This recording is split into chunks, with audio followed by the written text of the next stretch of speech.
flood management system সম্পর্কে বলার জন্য। We know that there are thousands of Bangladeshi professionals who are providing their knowledge and experiences in Canada, USA, Germany, UK, Australia and Middle East. As Bangladeshis, we always felt that it would be our moral duty to provide this knowledge and experience for building this golden Bangladesh when we are born. We should not forget about that. Now, we, a few professionals living in abroad, from our own motivation, have selected some we believe are extremely important projects which directly or indirectly related to flood control, which are needed for the survival of the country. Such as, you probably are also aware of that, the city of Dhaka faces every year serious floods condition. So we propose that Dhaka city should have a flood protection embankment project. I will give in this presentation some project profile, but the detailed technical will be available later on if somebody is interested or any party is interested. The second is the Dhaka city drainage system, which is directly related to the flood control or management system. The third, nonetheless most important of one of them, is the Dhaka city garbage disposal plan or the facilities. Now to say a few words on this embankment project, Dhaka city flood and embankment project, we would suggest to build around the city of Dhaka about 70 miles with average height of 40 feet, bottom width about 210 feet. This we have done some analysis. This figure came, and the top width about 80 feet embankment. This project not only will provide the protection from the flood, but it can be built as a ring road around the city, providing 4 lanes, car lanes, which may take about 60 feet, and another 20 feet for metro railways. The facilities can include, I'm talking, when we experience in States or in Canada, such facilities exist, so I'm trying to translate in our situation. Include about 10 metro rail stations, 4 toll plaza where the money can be collected to maintain the facilities on the highways, 2 emergency centers, ticket counters. Now, one will be interested to know how much it will cost. We did some analysis. It may cost us something like $436 million and can be built within 3 years. Imagine the whole city will be protected. We believe this project will change the infrastructural, economic condition of Bangladesh. Millions of vehicles will be able to use this super embankment ring road of Dhaka city. Imagine every day, nearly 10 to 12 lakhs people will use this super highway and metro rail facilities. A huge amount of income also will be generated.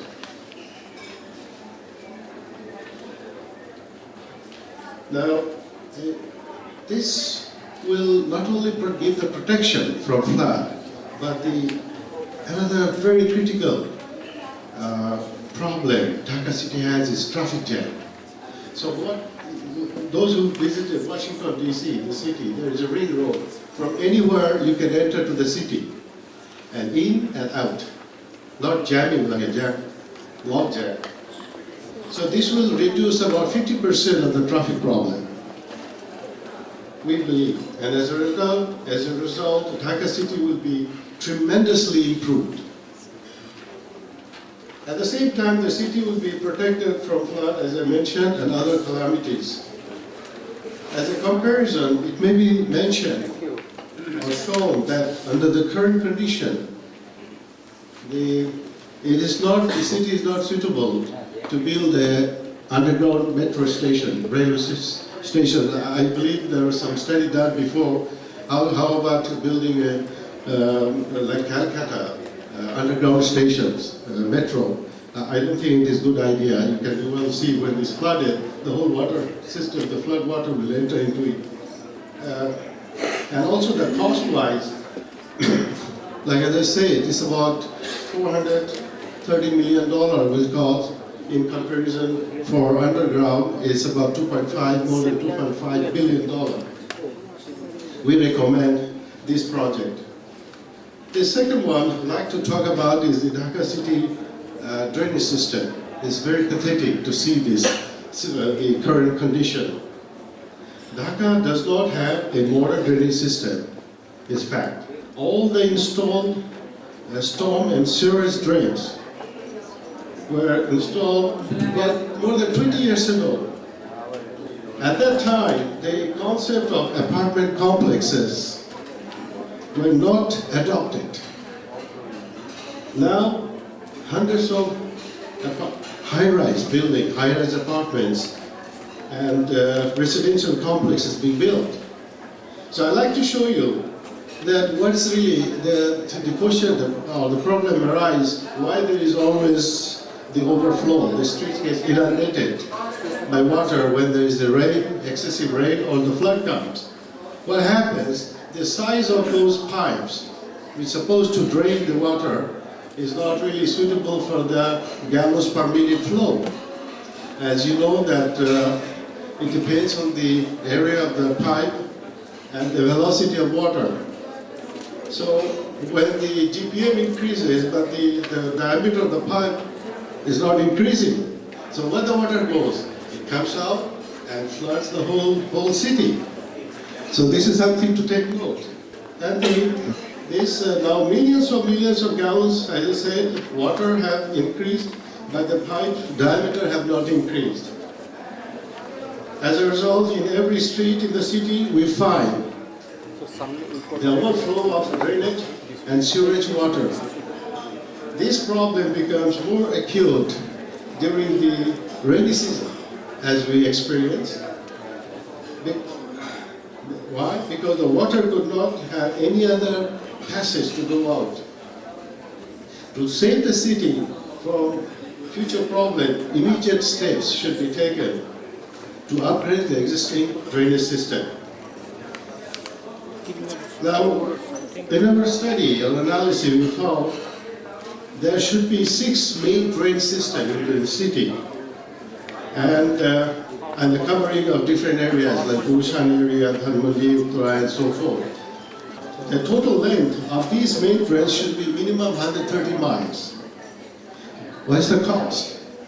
The cost is approximately $250 million. And we believe the funding should be available from ADB, World Bank, CETA, and other organizations. The time for completion is about 36 months.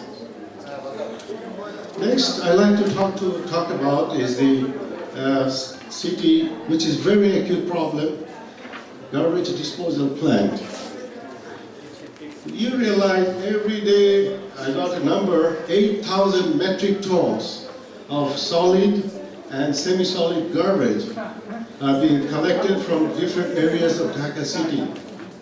In fact, there is not a single garbage disposal plant exists in Dhaka city. This is very unfortunate, and there are no proper place to dispose them. They are thrown, this garbage, all this, 8,000, just an average, metric tons of garbage are being dumped at the low-lying areas. You see the consequence of throwing them in the low-lying areas, open field, discarded ponds, and the roadside surrounding the city. And what is happening, the most astonishing thing is that all these areas are highly populated.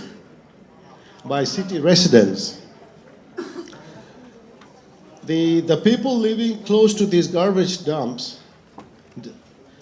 are being directly affected by many airborne diseases. They are affected by cholera, malaria, smallpox, diarrhea, tuberculosis, and many serious diseases.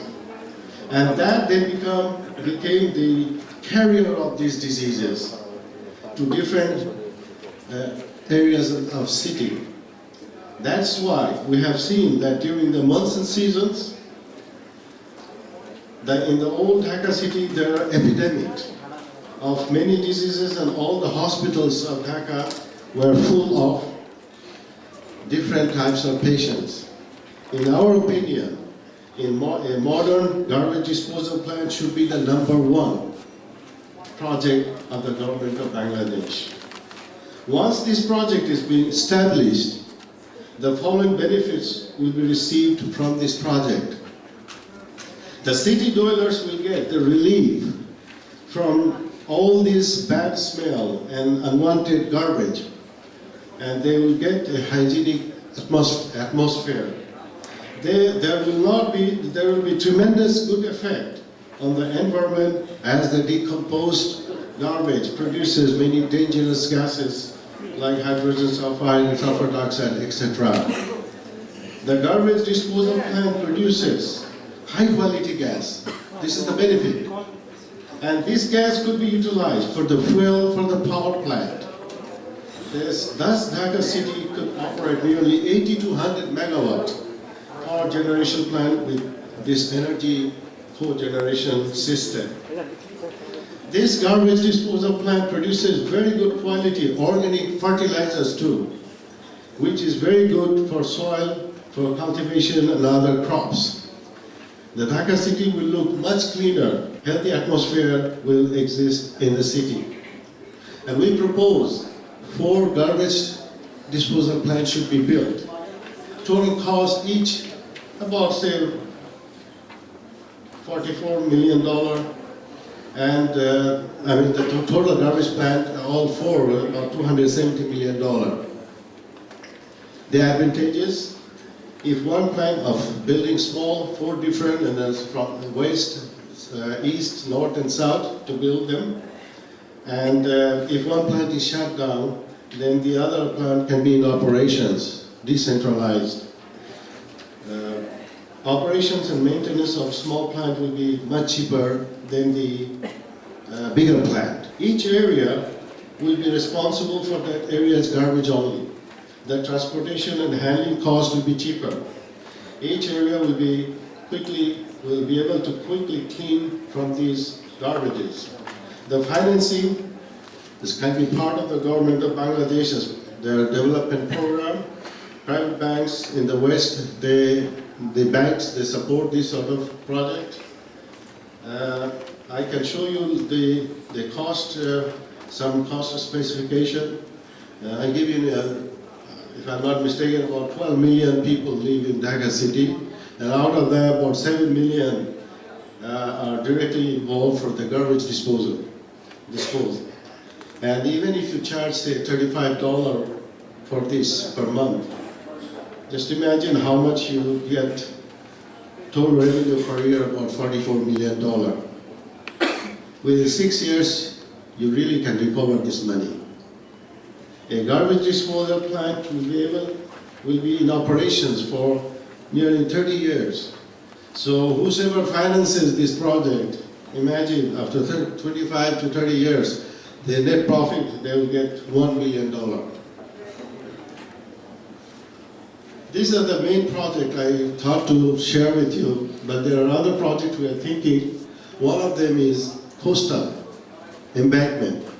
There was a report by 2020 or something like that area in the time frame.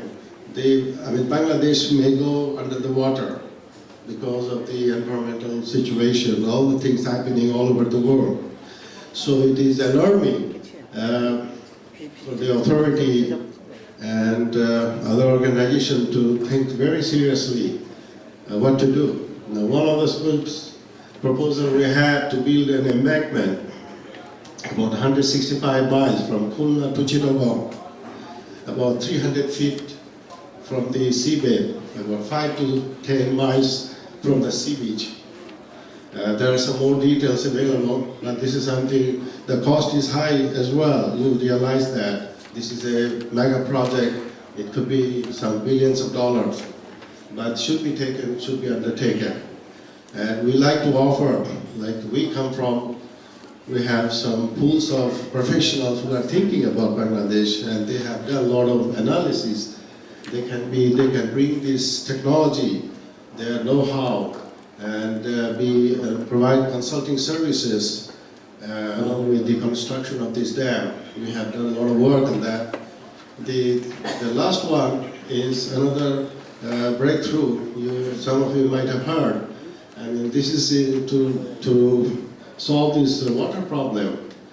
As you know, as we know that in Bangladesh, waterborne disease is the #1 diseases. So this technology is really does the extraction of water, pure drinking water, right from the atmosphere.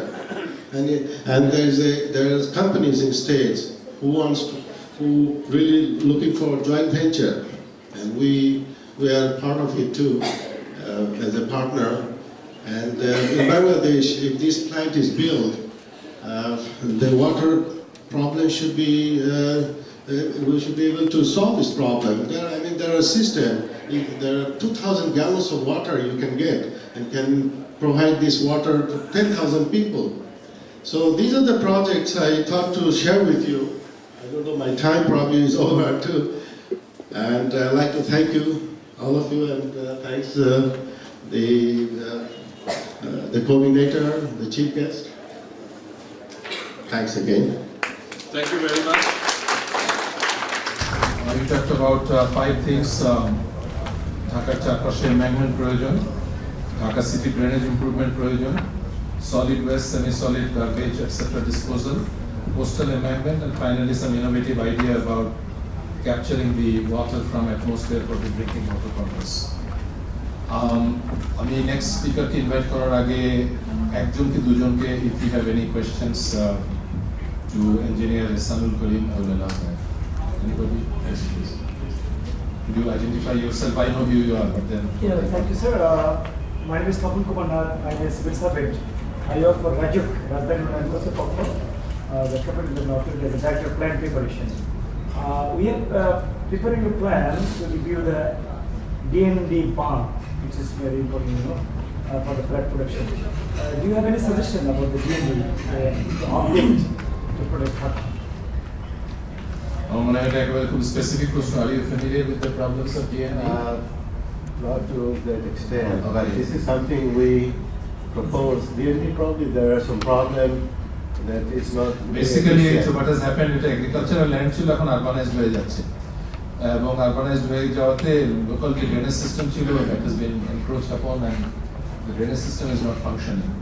So I think Raju has to first decide whether this should be an urban area. এই দ্বিতীয় problem হচ্ছে ডিএনডির কোনো মালিক নাই। এটা নারায়ণগঞ্জ মিউনিসিপ্যালিটির বাইরে, Dhaka city কর্পোরেশনের বাইরে এর কোনো মালিক নাই, কোনো আইনের মধ্যে চলে না। যে যেখানে খুশি রাস্তা করছে, বাড়ি করছে, ঘর করছে, নদী দখল করে ঘর করছে। So first somebody has to take ownership of that area, be responsible, and then have some plan. Okay? Shahriar Khan, Independent University. You were talking about building embankments all around Dhaka. Similar things have been done all over the world. For example, in Yangtze Kiang, they have embankments, but the result is that the river bed rises and the surrounding city remains low. So if we have so many embankments around Dhaka, the surrounding areas will rise and Dhaka will be much more prone to very serious flooding later on, as we have seen in New Orleans. What is the solution to that? Well, in Singapore, they both have a similar problem. They will maintain, I think, the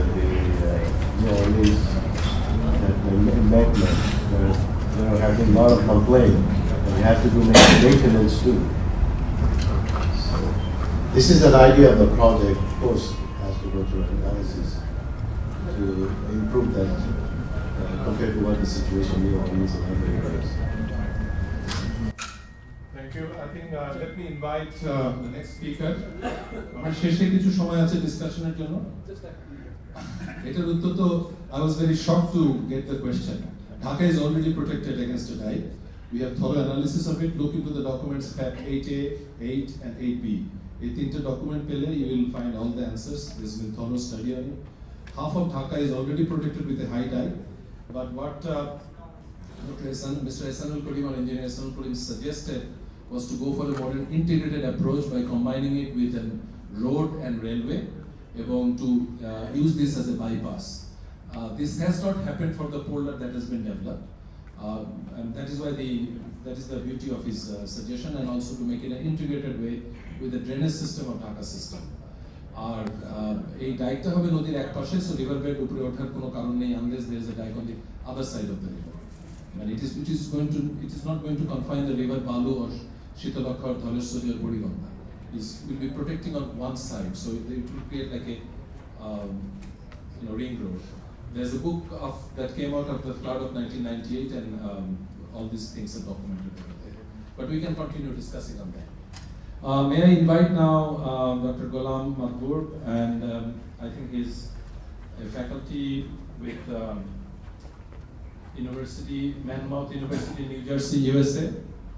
Distinguished Chief Guest, Dr. Mohammed Ayub Mia, Secretary, Ministry of Flood and Disaster Management, respected special guest, Brigadier General Abidus Samad, panelist Mr. Shabuz Iqbal, distinguished moderator of the session, a renowned scholar and who has the authority in the subject that we will be discussing for the session, Dr. Ainun Nishat. And in fact, I have cited Dr. Ainun Nishat in my PhD dissertation, Community Participation in Coastal Development Projects. Fellow presenters and dear participant, Assalamu alaikum. Indeed, it is my great honor and pleasure to be here all the way from United States and to share my knowledge and experience about a subject that I dearly care. And why do I do that? I will share that with you in a moment. I also would like to take here an opportunity to let you know that it's not me only who have come here. As the first generation NRB from USA, and in fact I have brought the second generation NRB, my daughter, my only child, Sabrina Mahmood, and also my wife joining here, Rina Mahmood, with me.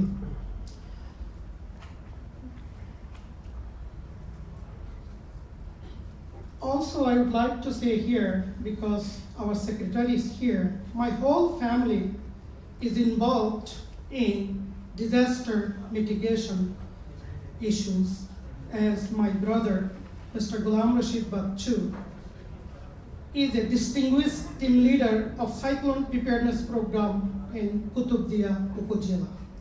And that is why now you know that why I do dearly care this issue, disaster relief and management. And in fact, I am from Kutubdia Island. I was born there. I was brought up in Kutubdia Island, meaning that I finished my high school in Kutubdia, and then I came to city, Chittagong, Dhaka, and eventually Canada, USA today. What I will do for the given limited time, there are two kinds of experts. The experts by knowledge and the experts by experience. And I think for me, I can claim that I do belong to both categories. My social construction has been very much shaped by the disasters. There are many nights that we could not sleep. As you know that Kutubdia is a very cyclone-prone area and one of the terrific and terrible islands. I did my first master's thesis on Qutubdia Island, which I submitted to University of Dhaka. Used to be 75 square miles 300 years ago. Now it reduced to 18 square miles, 75 square miles to 18 square miles. So you can see and imagine how important that disaster mitigation efforts to me, to my family, and to my country. So what I will be doing for next few minutes, first I think we should go with the definition, disaster, what we mean by disaster. I will also try to refresh our memories so that we can put the things in context. I was showing some clips from global disasters. I have been working in this area for the last 25 years, and as also I was born and grew up in that context. Then, what we mean by disaster management, as our moderator mentioned that I'm a social scientist, I have my PhD in social work, I'm not an engineer or a structural engineer or hydrographer. And I will just give you a clear view that what are the comparisons from the global, because the countries there, we are not all at the same stage. Then I will just bring some exemplary lessons that we learned from all the disasters that took place so far in the world, from the social science perspective. Then I'm not going to let you go without some specific techniques that we can apply. And one of them is going to be from Bangladesh. So those are the successful strategies. And what are the implications for Bangladesh policy from this global perspective? In the second international conference on disaster management that took place in Colombo, I was one of the speakers for that conference, we defined disaster is a hazard that causes significant damage to a vulnerable community or locality, resulting in deaths, property loss, etc. The catchword here is the vulnerability. Usually, I try to see disaster from 3 different categories: natural, accidental, human-made. And you can see some of the examples, not the exhaustive list. You can expand the list. So just look at the recent memory from Bangladesh cyclone Cedar 2007, devastated the neighborhood, and you can see my fellow Bangladesh citizen looking ahead and looking and appealing to us how we can help. This is Hurricane Katrina flooding New Orleans. Again, the whole community inundated. Tsunami Sri Lanka. You can see the environment, the forest, all gone. So this is a shelter house, super dome in New Orleans. Each of these pictures giving us a message that either potentials or limitations. Pakistan earthquake, relief distribution in Sri Lanka after tsunami. Bangladesh flood 2004, waiting for relief. Carrying firewood. Pakistan earthquake, where also you can see wood for cooking. Damaged Honduras tropical storm Gamma. So you can see the infrastructure has been demolished. Amtrak train crash in USA, mental trauma, and asking for relief and prognosis. The health, treatment, rescue and recovery 911. Then again, we are lifting. You can see this is all from this cyclone Cedar 2007. These are the good things. These are the people making difference in disaster relief efforts. Cyclone Preparedness program. These are the people that take risk and rescue the fellow citizens in the coastal regions. CPP, Public Awareness Campaign. The credit goes to Bangladesh Red Crescent Society. Then this is actually something I really loved, that life moves on. So we need to move beyond that mental trauma, abandoned children. We need to find some resolution that will give us intermittent relief. So what is disaster management? This is an important, the slide, the tornado damage Illinois. No matter where in the world disaster strikes, disaster management is all about people.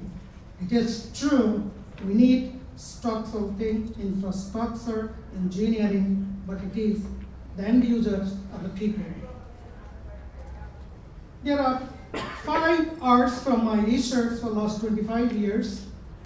Maybe people use different terminology. Readiness, which is preparedness.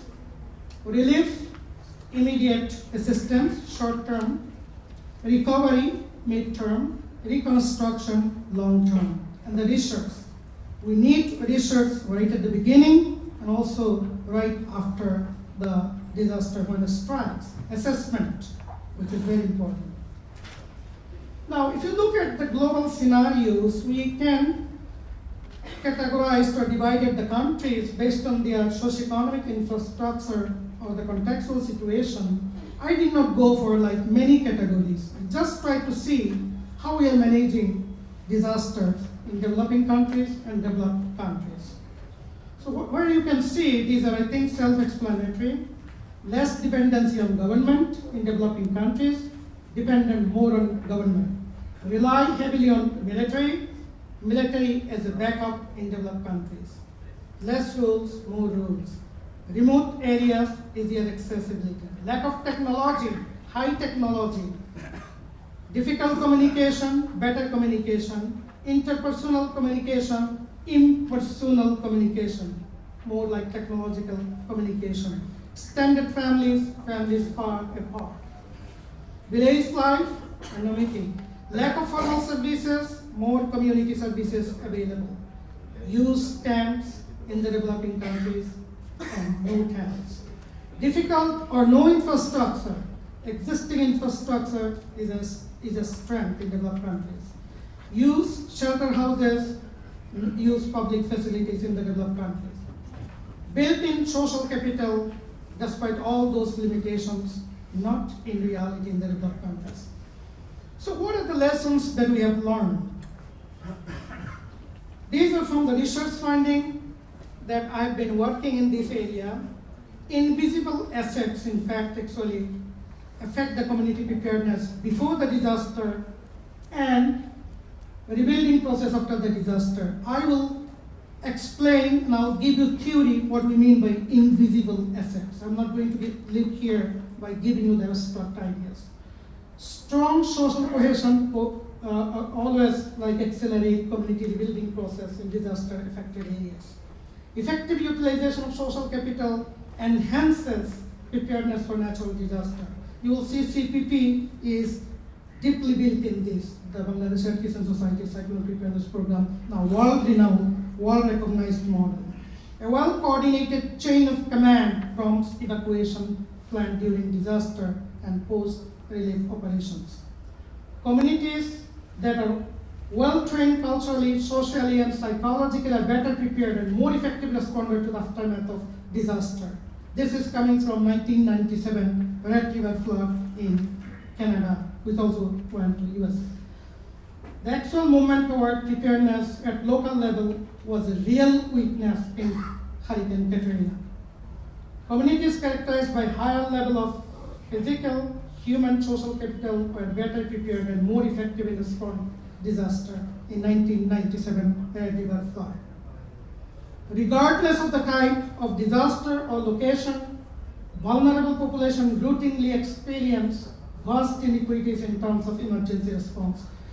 I just want to let you know that just a month ago, it's not even a month, 3 weeks ago, the World Disaster Report 2007 published. And one of the things, there is a section on Bangladesh. Disaster do not discriminate, people do. So it's a social justice and inequity issues. There is a case of Bangladesh as well. Vulnerability is the physical, social, economic, and political or other susceptibility of a destabilizing phenomenon of natural or human cause. I think that vulnerability definition is a very strong definition. strong link between poverty and heightened vulnerability to natural disaster called for social justice. This is also lessons that mortality from disaster is generally greatest in areas having the poorest socioeconomic conditions. That's what we learned in 1991.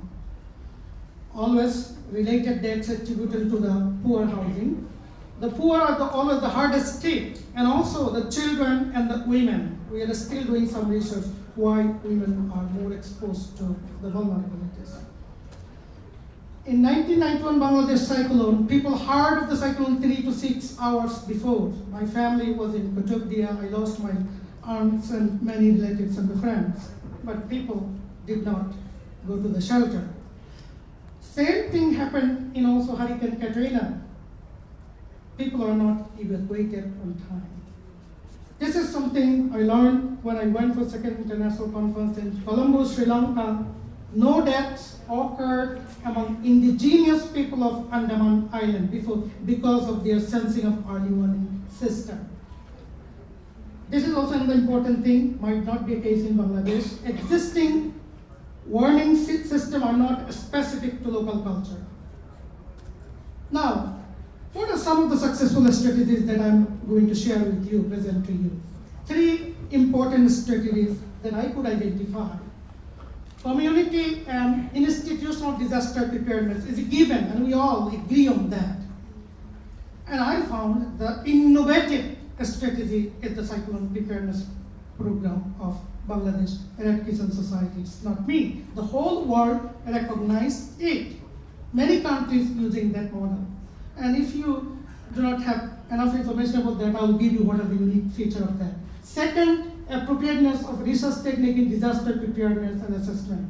Action impact matrix, which is developed by Professor Mohan Munasinghe, chairman of mine, Munasinghe Institute for Development, who won the Nobel Prize with Al Gore. He is actually vice chairman of the Intergovernmental Committee of the Climate Change of the United Nations. And the third one is community participation in disaster relief and management, the theory that I have developed, social capital theory.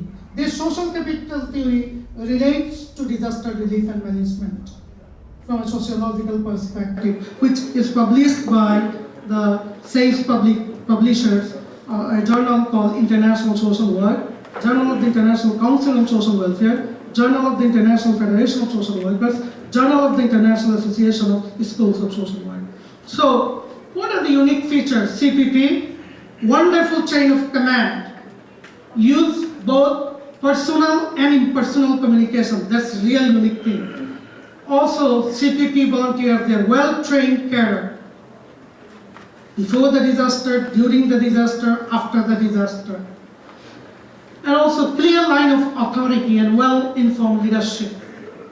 Government's continued support for CPP, I think that is the unique things in Bangladesh. Government realized this is the project, this is the program that really saved lives and the properties in the coastal regions.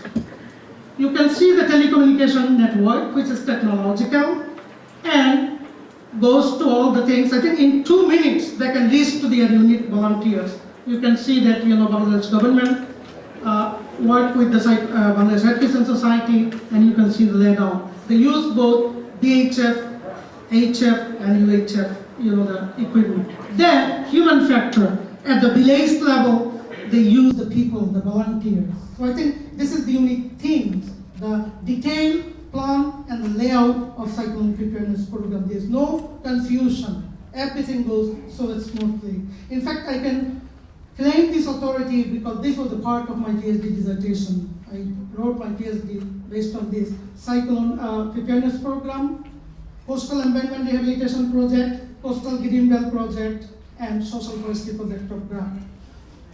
Action impact matrix, this is a unique thing. They consider climate change. It has to deal with the climate change. You can see 2 things at the bottom.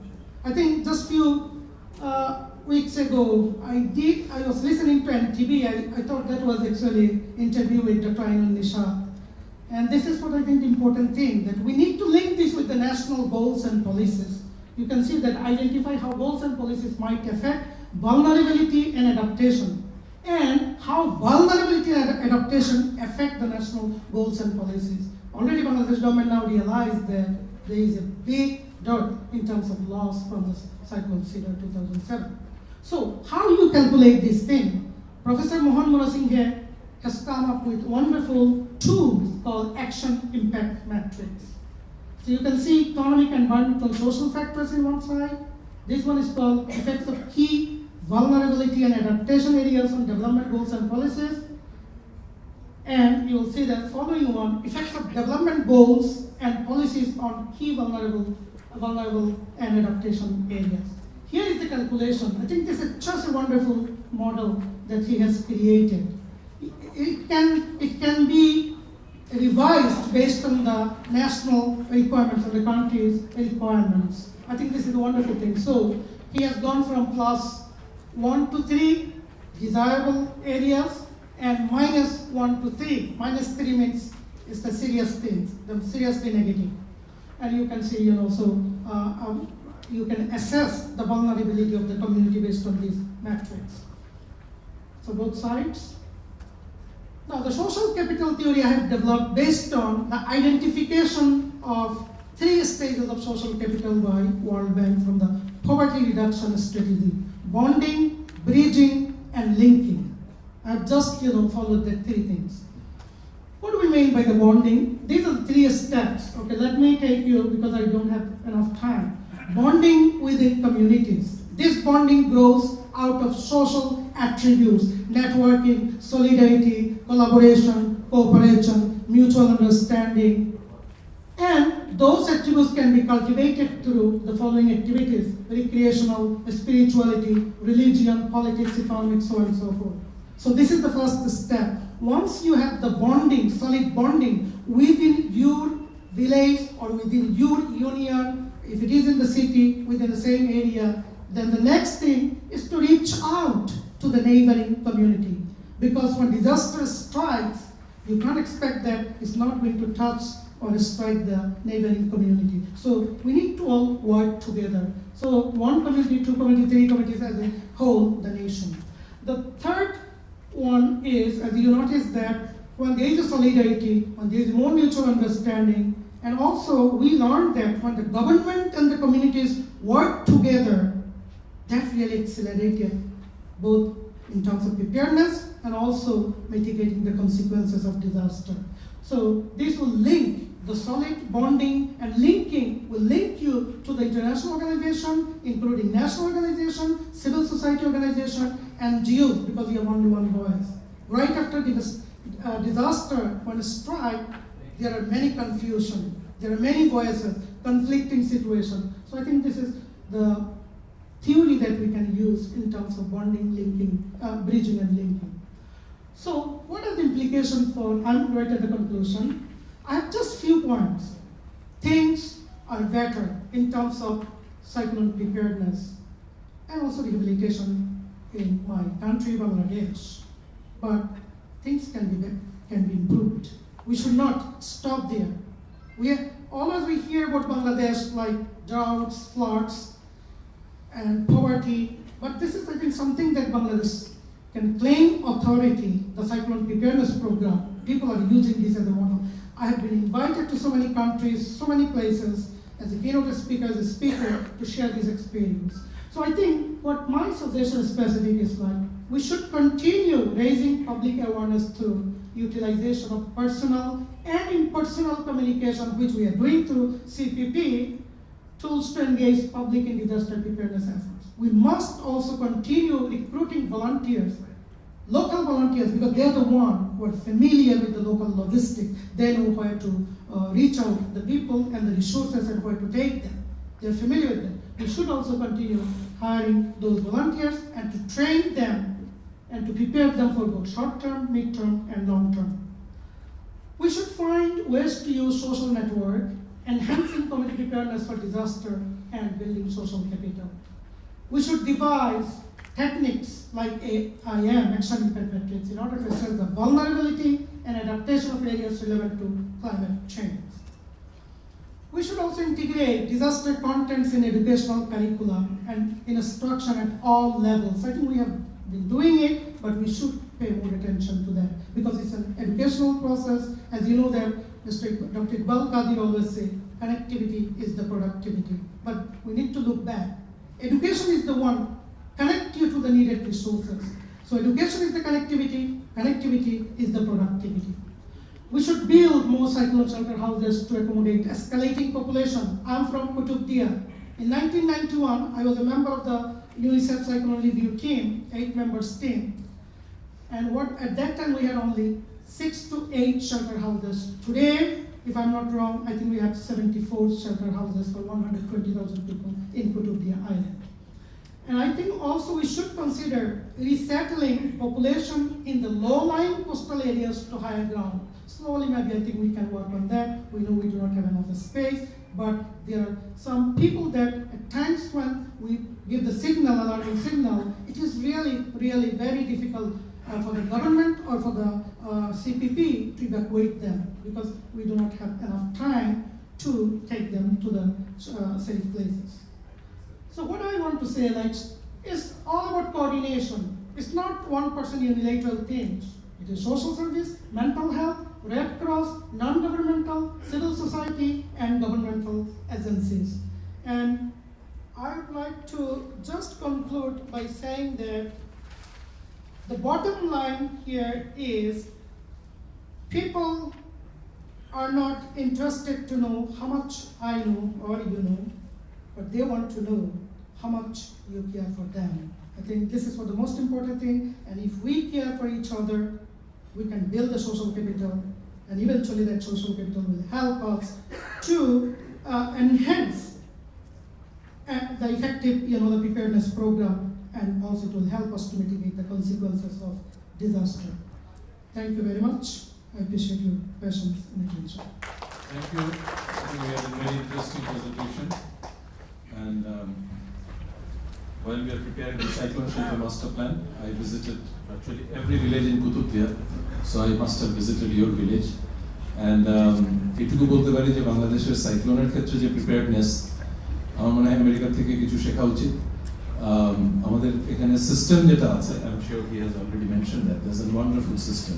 হয়তো আমাদের কিছু রিসোর্সের অভাব আছে, সেটা হয়তো extra আরও বাড়াতে হবে। যিনি যে সিপিপি উদাহরণ ডক্টর গোলাম মাহবুব দিলেন, এটা কিন্তু এবার আমাদের যে সিডর এফেক্টেড এরিয়াতে ফুললি এফেক্টিভ ছিল না। যদি এফেক্টিভ থাকতো তাহলে কিন্তু আমাদের ক্ষয়ক্ষতি আরো কম হতে পারতো। আমরা আশা করছি যে সরকার পুরো কোস্টাল বেল্টটি এই সিপিপির আওতায় আনার জন্য রেড ক্রিসেন্ট সোসাইটিকে উদ্বুদ্ধ করবে। তো আমি আর এখন প্রশ্ন নেব না, কারণ আমি সময়টা অ্যাডজাস্ট করার চেষ্টা করছি। আমাদের নেক্সট প্রেজেন্টার হচ্ছেন doctor Bimal Kanti Pal. Please note the change of the title of my presentation. I informed at least a month ago to the organizer, and I did not see any change. That's okay. We are used to it. So this will be my paper, Determinants of Flood-Induced Death in Bangladesh 1972 through 2007. And my co-author is Shwini Dutt. I wish she could be from Bangladesh, but she is not. She is from Calcutta. She is one of my 7 PhD advisors. I am trying to offer some RSA to bring some students from my own department, which is Dhaka University Geography Department. Let me briefly talk mention about the background of this study. I came in July, in fact July 9th, and I left around August 6th, and we came with a team of school teachers from Iowa, which is one of the states of the United States, and they came here through a grant which is called through a grant, and that grant covered everything, and they came here to talk to the people, Bangladeshi people, and they wanted to know how Bangladeshi people cope with the disasters. We stayed with the team for 28 days, and we traveled most of the affected areas, different types of disaster affected areas, flood affected areas, drought affected areas, cyclone affected areas, tornado affected areas. So I have seen the first flood. There are two floods this year. First flood, Dr. Nishad mentioned it, and I have observed the initial part of the first part, and I think that government was not well prepared to respond to the first flood, and I also think that government was well prepared for the second flood. And you might heard, or you might remember that when the first flood occurred, there are emergence of waterborne diseases, and many people will come to Dhaka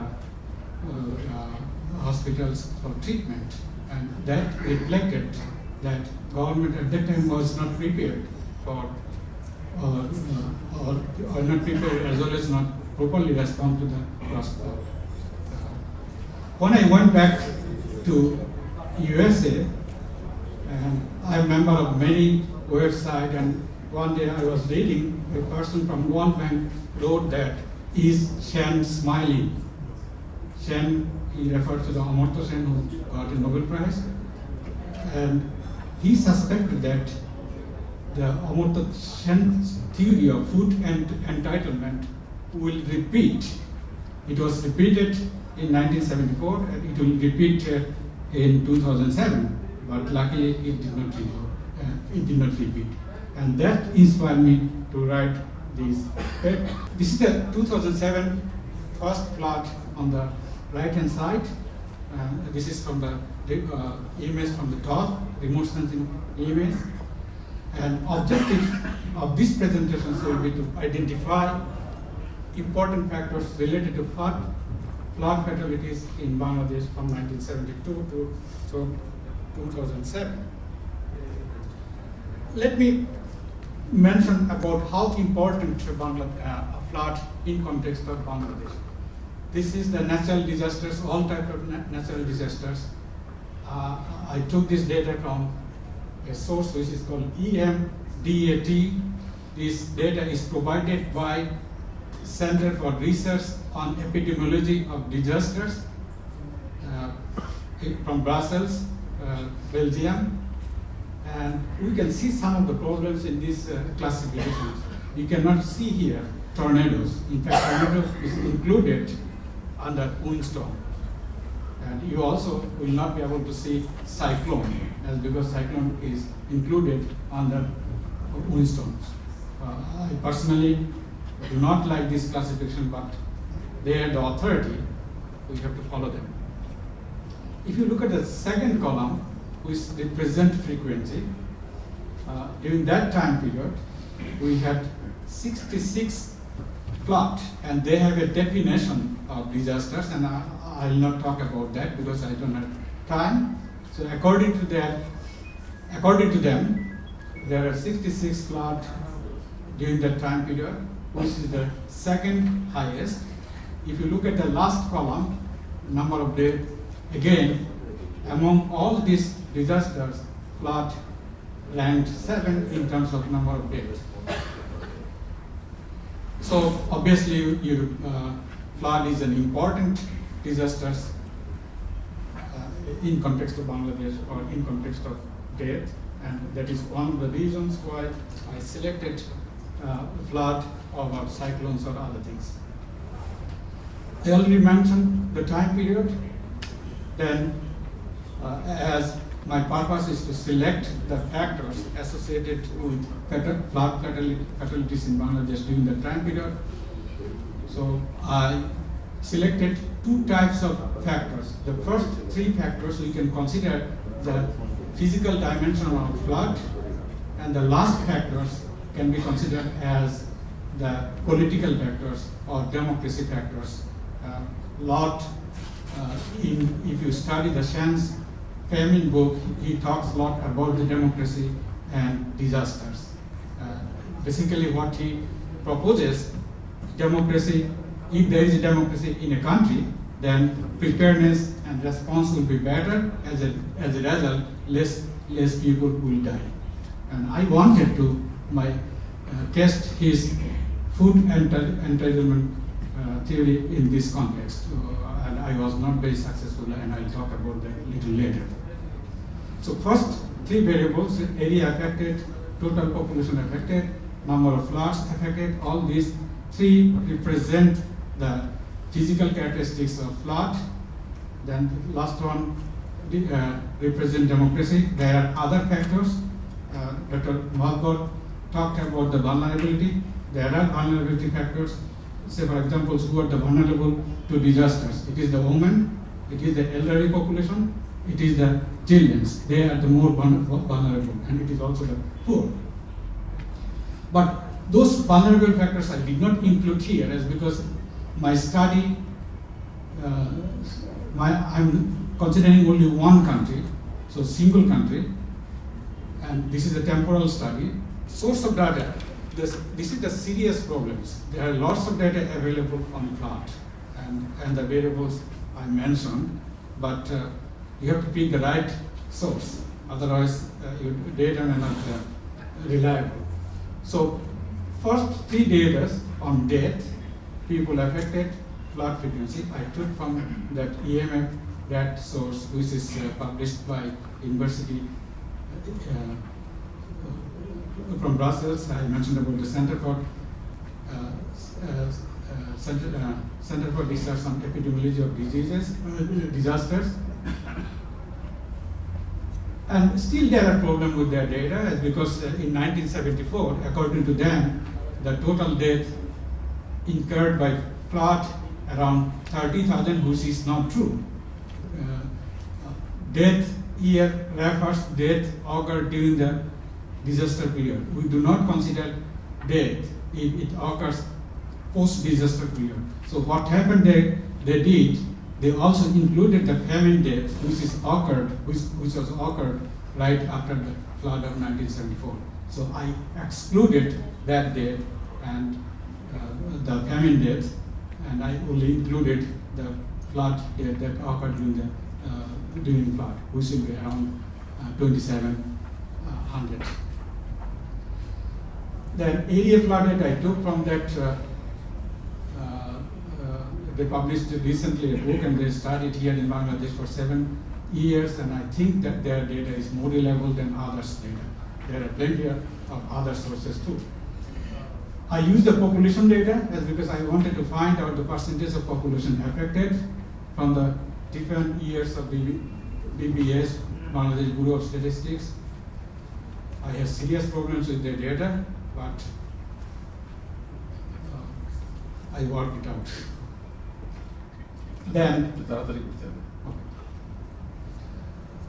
political data I took from the Freedom House, which is an organization, Washington DC based organizations, and they came up with the political freedom index. That index ranged from 1 to 14. 1 is the best, 14 is the worst. And they divided the countries of the world into 3 categories: free, partly free, not free. And Bangladesh always belongs to partly free and not free. And that I used to represent democracy. So, and this is combination of 2 factors, combination of political rights and civil liberties. So political rights 0 to 7, and civil liberty 0 to 7. So it ranges, in fact, it ranges from 0 to 14.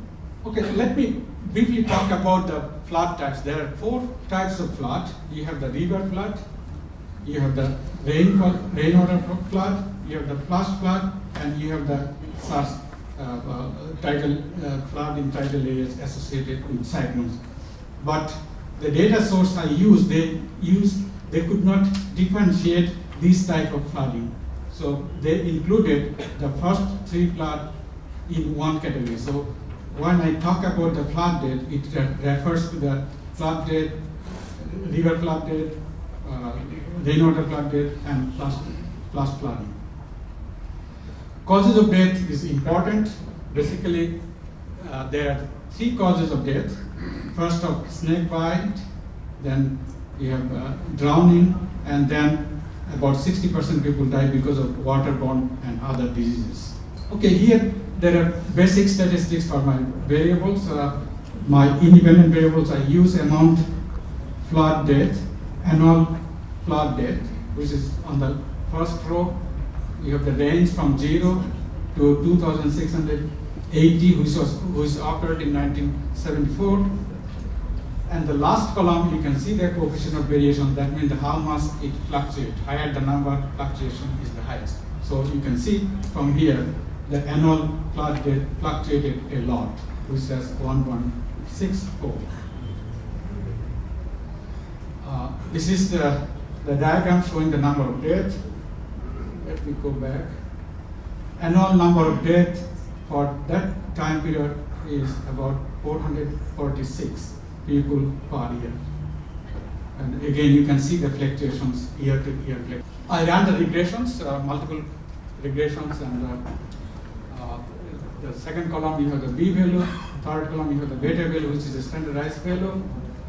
And my model is highly significant, which is represented by F value, and strength of the model is very high, very strong, which is represented by R squared. R squared is 80, that means this model explains 80% of variations in annual flood-related death in Bangladesh. But I am disappointed because political freedom did not appear as a significant factor. Only one factor is the statistically significant factor, which is percent of population affected. What does it mean? Political freedom index does not appear statistically significant in explaining variations in the dependent variable, which is number of deaths. This suggests that democracy played little or no role in flood fatalities in Bangladesh, which is true, because in our country, in Bangladesh, it does not matter when a government elected by the people or not elected by the people, because election is never fair to the extent it should. So it does not matter whether we have democracy or no democracy, always the same thing. And probably that is the reason why it did not appear as a significant variable. As I said, it explained 80%, which is very good model. 20% it did not explain, as because I think duration of flood is an important independent variable. Longer the flood duration, higher will be the date. But we did not have data for that time period. And other should be flood magnitude, time of occurrence, etc. And also, as I said, we have some problem with the data. Although I tried to use the most reliable data, but still, I don't know how much I was successful to do that. Thank you. Thank you. আমরা এখানে যারা বসে আছি, none of us are connected with politics. Otherwise, politicians would have taken this comment with full energy. Elected government or non-elected government, floods do not make any difference in the flood management. Then I would have some difficulty in digesting this data. Anyway, but Amar Toshan যেটা বলেছিলেন সেটা হচ্ছে disaster পরে is not the shortage of food that creates problem, is the management. 74 যখন problem হয়েছিল তখন খাবারের অভাব ছিল না, it was the buying power, এবং তার জন্য more responsive government উনি কন্ট্রাক্ট করেছিলেন। এনিওয়ে, আমি বিমল কান্তি পলের যে পেপারটা এটা ডিস্ট্রিবিউটেড হয়েছে, আমি দেখছি যে এটাতে বোধহয় উনি আরো কিছু কাজ করবেন। আমি জানি না যে এই ওয়ার্কশপগুলোর উদ্যোক্তারা কোনো প্রসিডিংস বের করবেন কিনা। যদি বের করেন তাহলে আপনার রেফারেন্সগুলো ভরে দিতে হবে এবং কনক্লুশনটা দিতে হবে, এবং ডাটাগুলো আমাদের সাথে শেয়ার করেননি। So definitely this is something you are going to do it, and I understand you are already working on it. But উনি যে লোক দেখিয়েছেন যে কেউ যদি রিসার্চ অ্যাসিস্ট্যান্ট হিসেবে যেতে চান, এটা আমি আবার মনে করিয়ে দিলাম যে you already have a PhD. Okay. Question. আমরা সবুজ ইকবালকে ফ্লোর দিয়ে দিই, তারপরে স্যার মিস্টার পলের প্রশ্ন আমি বুঝে দিতে পারি। আচ্ছা, ওকে। সেটা হচ্ছে যে আমরা সিভিল দেখলাম যে রিলিফের বিষয়টা সমন্বিত হচ্ছে না, আর্মি এবং সিভিল এনজিও সবাই কাজ করছে। আমরা জানি যে ডেপুটি কমিশনার হচ্ছে যে রিলিফের ব্যাপারটা সমন্বয় করে, আবার উপজেলাতে ইউনো করে। কিন্তু আমি নিজে অনেক জায়গায় কথা বলে এবং যাদের সাথে দেখলাম যেখানে পাচ্ছি সেখানে রিলিফটা দিচ্ছে আর কি ডিজাস্টারের পরে। আর মিটিংগুলো যে আগে হয় এটা আমাদের আইনটা পরিবর্তন করতে হবে, তাহলে কাজটা সেভাবে করতে হবে, ডিসিকে ডিসি কাজ করতে হবে, টিউনোকে টিউনোর সমানটা করতে হবে। আর আমি যদি দায়িত্ব নেয়, এখানে আমাদের বিদ্যালয়ের অফিসার আছেন, যদি দায়িত্ব নেয় তাহলে সেটা কীভাবে হবে? এখন আমাদের সিডর গেল, নার্গিস আসছে, কিন্তু ডিজাস্টার প্রিপারেডনেস মিটিংগুলো হয় কিনা, মানে সমন্বয় মিটিংগুলো হয় কিনা, রেজলিউশনগুলো ফলো হয় কিনা। আর বিচ্ছিন্নভাবে আমরা দেখছি অনেকগুলো জায়গায় যেখানে অ্যাক্সেস নাই, এখন আমরা ফোন পাচ্ছি, অনেক জায়গায় লাশ পাওয়া যাচ্ছে, অনেক জায়গায় রিলিফ চাই নাই। এই কাজটা আমরা কবে শিখবো? এটা কবে আমাদের ঠিক আছে? এটার উত্তর হচ্ছে যে যারা ঢাকা থেকে রিলিফ নিয়ে যান তারা ছবি তুলতে পছন্দ করেন। আমাকে যদি আজকে পাঠানো হয়, আমি যখন সাপোজ আমাকে যদি আজকে আপনি পাথরঘাটা পাঠান, আমি ওখানে একটা ট্রলার ভাড়া করলাম, চিন্তা করবো সন্ধ্যার মধ্যে ফিরে আসতে হবে। একে তো ঘুটঘুটে অন্ধকার, ইলেকট্রিসিটি নাই, কাজেই ওই সময়ের মধ্যে যতদূর যাওয়া যায় সেখানে দিয়ে চলে আসলে একটা ছবি টবি তুলে নিয়ে চলে আসি। আমার মেয়ের বাসার ড্রাইভার এফেক্টেড এলাকা, আমি ওকে জিজ্ঞাসা করলাম যে কি অবস্থা, বললো স্যার আগামী 5 বছর আর কোনো কাপড় চোপড় কিনতে হবে না, বাড়িটা হচ্ছে লঞ্চ ঘাটের পাশে। তো কোঅর্ডিনেশনের প্রয়োজন আছে। এটার উত্তরটা হচ্ছে আমি দিচ্ছি, কারণ উনি যেহেতু বাইরে থাকেন, কাজে আমাদের দেশের ভিতরে নিটিগ্রিটি কতটা জানেন উনি, আবার উনি সাপ্লিমেন্ট করতে পারেন। যে আমাদের যে স্ট্যান্ডিং অর্ডার ফর ডিজাস্টার আছে, আমি মনে করি দ্যাটস এ ওয়ান্ডারফুল ডকুমেন্ট, তবে সেটাকে এখন আপডেট করা প্রয়োজন আছে। এই standing order of orders for ডিজাস্টারের মধ্যে আর্মির রোলও কিন্তু বলা আছে, যদি ফার্দার কোঅর্ডিনেশনের প্রয়োজন হয় তাহলে করা যেতে পারে। আমার একটা হাইপোথিসিস আছে, সেটা হচ্ছে navy should have more role. আমাদের রিভারাইন এলাকাতে হেলিকপ্টারে করে আগামী ডিজাস্টারের পরে 2-3 দিন ত্রাণের জন্য ঠিক আছে, আফটার দ্যাট নেভি অর নৌকা শুড টেক ওভার। এনিওয়ে, আমি এই আবেদন দুজনের কাছে জানিয়ে রাখি। Let me respond to this. Okay, please. I had a National Science Foundation project to conduct study on Katrina, and it was 2-year study. I did it.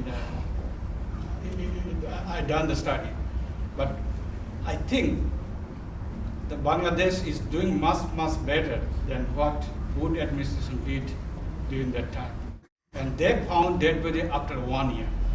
You are finding here dead body after 1 month or 1.5 months. We are doing much better.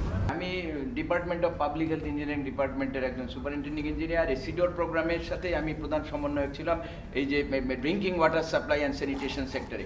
আমি একটা জিনিস আপনাদেরকে বলতে চাচ্ছি যে সিডোরে আমাদের যেভাবে attack হয়েছিল, হিট হয়েছিল, সেই অনুযায়ী কেয়ারটেকার গভর্নমেন্টের যে তৎপরতা এবং জয়েন্ট ফোর্সের যে তৎপরতা, এখানে কোঅর্ডিনেশন, এক্সেলেন্ট কোঅর্ডিনেশন। মাত্র 3000 লোকে মারা যাওয়ার পরেও কীভাবে একটা ডায়রিয়াতেও আমরা কোনো ডায়রিয়া পাইনি, এবং কিভাবে ট্র্যাকিং ওয়াটার করা হয়েছে দুবলাচর থেকে শুরু করে ঢাকা বাসার থেকে বোটল ওয়াটার, এবং কিভাবে কোঅর্ডিনেশন। আমি বলবো আমার 30 বছরে এই সেক্টরে কাজ করেছি, আমি বিভিন্ন ফ্লাড এবং বিভিন্ন ডিজাস্টার আমরা ম্যানেজ করেছি। কিন্তু এই বছরে যেই আমরা সরকারের এবং জয়েন্ট ফোর্স এবং ডিস্ট্রিক্ট কোঅর্ডিনেট অ্যাডমিনিস্ট্রেশন এবং থানা অ্যাডমিনিস্ট্রেশন যেভাবে ইন্টিগ্রেট করেছে সমস্ত জিনিসগুলিকে, এবং এই কোঅর্ডিনেশনটা এত হাই স্কেলে ছিল, যার ফলে আপনি WHO অ্যাসেসমেন্ট দেখেন, ইউনিসেফের অ্যাসেসমেন্ট দেখেন, এখনও ডায়রিয়া কিন্তু ম্যানেজ হয়ে গেছে। আগে ছিল আপনার ড্রিঙ্কিং ওয়াটার, এখন সেটা বিভিন্নভাবে ফুডটা নিচের উপরে উঠে গেছে। এই জিনিসটা আমি বলতে চাচ্ছি, এটা অনেক সময় ডকুমেন্টেড হয় না। এবং এটাই স্যার আমি নকিব, তোমার পরিচয় দাও না, পরিচয়ের নাম বলতে হবে। পরিচয় আমার নাম নকিব হাসান, আমি তার অর্থই না যে সকলে চেনে। আমি এইটা শেষ করার পরে ফ্লোর ওপেন করে দিই, একজন আছেন বক্তা। আচ্ছা, জাস্ট আমি 5 মিনিট। ওকে, আমার হলো যে লুজিয়ানায় যে ইয়েটা হয়েছিল, আমি কিছু জিনিস উল্লেখ করে নাই। ওখানে যে ডিজাস্টার ম্যানেজমেন্ট এজেন্সি যে চিফ ছিল, উনি যে গিয়ে লুজিয়ানা দেখার পরে উনি ওয়ার্ন করে নাই ওদেরকে ওখান থেকে ইফেক্ট করার জন্য, যার জন্য ওকে গভর্নমেন্ট স্যাক করেছিল, 1 নম্বর। আর ওখানে একটা ইয়ে ছিল, বাদ ছিল, ওইটা কংগ্রেস কিছু পয়সা দিয়েছিল এটাকে আরো হায়ার করার জন্য, যার ফলে যাতে লুজিয়ানা রিভার থেকে যাতে না আসে, এটা কিন্তু একটা ইয়ে ছিল। তা আমার কথা হলো যে উন্নত দেশেও ওদের মিস্টেকস ছিল, এবং ওরা এখন ডিসিশনের অভাবে এগুলো হয় না। ওরা আমাদের স্ট্যান্ডিং অর্ডারটা অ্যাডপ্ট করলে পারে, দ্যাট ইজ ট্রু। কিন্তু এখানে একটা কথা আছে যে কোঅর্ডিনেশন, যে আর্মি বলেন, নেভি বলেন, ইয়ে বলেন, এটা আজকে বন্যা হলো আমাদের খাদ্যের মতন হয়ে গেছে, যে আমাদের খেতেই হবে এবং বন্যা আমাদেরকে অ্যাকসেপ্ট করতেই হবে, হোয়াট এভার। কারণ আমাদের এই ল্যান্ডটা দুপুরের খাওয়া রাতের খাবার ছিল, এখন সকালে নাস্তাও পাবেন, ফ্রিকোয়েন্সি বাড়বে না, দ্যাট ইজ অবভিয়াস। না, আমার যে ইয়েটা যে কোঅর্ডিনেশন, এই ম্যানেজমেন্টের জন্য আজ পর্যন্ত যে কোনো মানে গ্রুপ বা কোনো যেটা যে ভলেন্টিয়ার যে ইয়েটা, এদেরকে ট্রেন করা হয়নি যে এইরকম যদি ডিজাস্টার হয় এটাকে how to deal with them. How do you know train করা হয়নি? হ্যাঁ, কোনো রকম ট্রেনিং দেওয়া হয়নি, আমার মনে হয় না এটা আছে। I don't agree. না না, আপনি যদি হয় তাহলে যে যে রেজাল্টস গুলো আপনি দেখতেছেন ওখানে, যে ওখানে যে এখন যখন সিডার আসলো তখন পর্যন্ত লোকেরা ওখান থেকে বের হয়নি, ওখানে স্টিল ওখানে ছিল, ওখানে অনেক লস হয়েছে। যদি বাংলাদেশের লোক সংখ্যা এগুলোর জন্য যদি ওকে, আপনার ধারণা যে বাংলাদেশে ট্রেনিং নেই এবং আপনার ধারণা যে ওখানে লোকজনকে ইভাকুয়েট করা হয়, will get an answer, will take the question. আচ্ছা, লাস্ট থিংটা আমি একটু বলি। জি, আপনি মন্তব্য করছেন, কোশ্চেন করলে না, কোশ্চেন আমি করছি, সেক্রেটারি সাহেব আছেন এখানে। আমি 2 সপ্তাহ আগে আমি লোহজং থানায় গিয়েছিলাম, ওখানে আমার একটা রিসোর্ট আছে, ওখানে পদ্মার ওখানে ছিলাম। তা আমি তখন ওখানে স্পিডবোট নিয়ে আমি পদ্মার মেইন ইয়েতে গেলাম, মাঝপথে আমার স্পিড বোট হঠাৎ করে আটকে গেছে। আমি জিজ্ঞেস করলাম এটা কি হয়েছে, বলে কি এখানে চরে মানে সব কিছু ইয়ে করছে আর কি, ভেঙে একদিকে ভাঙছে আর একদিকে ইয়ে করছে। তো ড্রেজিং এর অভাবে আমাদের এই পুরা পর্দা ইয়ে হয়ে যাচ্ছে। আপনি ফ্লাডে কিভাবে আপনাকে এগুলাকে ঠেকাবেন, আমার এটা আমি জাস্ট ওনার কাছে একটা কোশ্চেন করলাম। এটা ওনার উত্তর না, আমি উত্তর দেব। I am the specialist on it. Sabuj Iqbal. Okay, thank you. I think my time has been taken up anyway, but it was very short. Actually, my subject is the first one Dr. Kareem talked about, urban drainage. I've been here for about a year. I've been working as a consultant on a World Bank project and some drainage projects. So I'll talk about a couple of drainage projects that are being worked on currently. So that will be a good news after all the dismal picture I think we've been hearing the last few minutes. But first, I'll start with the limitations on the engineer solution. Like I'll go back to that gentleman asked about how about protection from storm like New Orleans. I don't think I mean there is a solution to everything. I mean there is a term in engineering and actually in civil hydrology called storm frequency. I mean engineers, they design storm drains, embankments, dikes, everything for a certain frequency. Either 10-year storm, 100-year storm, 500-year storm. I'm not sure. I think the New Orleans flood was a 500-year storm. I know most of the American embankments or flood drainage system are designed mostly for a 100-year storm. So if you have a 500-year storm, then you just don't have protection, because engineers always work with 2 things. One is time, one is money. So you always have to make sure it's feasible. You have enough time, you have enough resources to do it. If you don't have it, then well, I'll talk about some of the approaches that we can take if we don't even have engineer solution.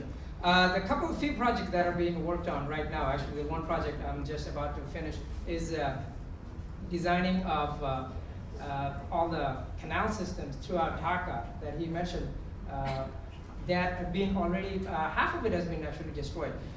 If you go back like 30 to 40 years ago, actually within Dhaka, it didn't really have urban drainage problem. Urban drainage, I mean the waterlogging problem that we see every year now. I mean the the river flooding, we talk about that happens on the 5 to 10 year frequency or more, but the waterlogging problem, it happens every year. Actually, what will happen with the more urbanization, it's going to increase every year, the intensity is going to increase, the amount of damage is going to increase as we more and more urbanize. And what happened last 30 and mostly the last 10 to 20 years with urbanization is that we have pretty much destroyed half of our natural drainage system. Dhaka had a very good natural drainage system, and that includes the canals, and also the water bodies like the lakes, the Gulshan lakes, the Vanani lakes that we still have, but we had more of those with more of the capacity. And with the land grabbing, the development, we have lost most of the capacity. So we're down to, out of like 80 canals, we're down to about 40 canals. So right now, there is a project that are being funded by WASA to revive those 40 canals. So that's one good thing, I'm congratulate, I see the current officials in the WASA, the World Bank, the donors, and also the Bangladesh government is to really take this project and implement as soon as possible. Because what happens with these natural water bodies is that once you lose them, it's very, not only difficult, it's almost impossible to get back. Like there's that canal we had connected from Tanmandi Lake to Begunbari. Once the Pantapat is built, now it's covered with a small culvert. I mean, there is no way we're going to ever open that up. So once you build a covered up canal with a culvert, then actually you're diminishing the capacity of the drainage. And that's actually one of the main reasons why Dhaka right now can't drain the water that's inside. Just to go back, give you a little background on the problem that Dhaka has. flooding that happens. The river flooding and also the waterlogging from inside. The river flooding happens because of the rivers surrounding Dhaka, the water level goes up. And you are encircling Dhaka, we have already done it on one side, and actually there is a plan right now to do it on the other side. You encircle the Dhaka with embankment, but then what happens when the water inside? I mean, and water has to go outside of this embankment. But if the water outside in those rivers are higher than the inside, then the water has no way to go out. So, so what do you have to do? Pump it out. And the project that, the other part of the project that I've been working on, in addition to reviving these canals, also is to put pumping stations along these embankments. There are 3 pumping stations already on the western side. There will be 2 more installed in the east side, but that's only the eastern half of Dhaka. Once the big, the eastern bypass, the embankment that will go on the eastern side of Dhaka, then you have to put more pump station on those embankments to take the water from inside and throw it out in the river. Okay. There are also the few projects that are being planned right now, like drainage master plan, and also the drainage master plan and wastewater master plan. They are currently right now basically on the design table, because I know in last, since the big flood in 88 and 98, what's been happening is a lot of projects came in, but a lot of the implementation has been done without actually having a master plan. So you have these culverts being built here, the pump station being built there, but not really done in an integral way, not looking at the whole Dhaka, and I mean the whole Dhaka, I mean for the future of Dhaka, what's going to happen. So some thoughts for what we can do in the future for the drainage and to improve the drainage system of Dhaka. First of all, is to save the water bodies that we have. I mean, I'll talk about in the order of urgency and feasibility, and I think this is the most feasible, and this is the most urgent thing to do.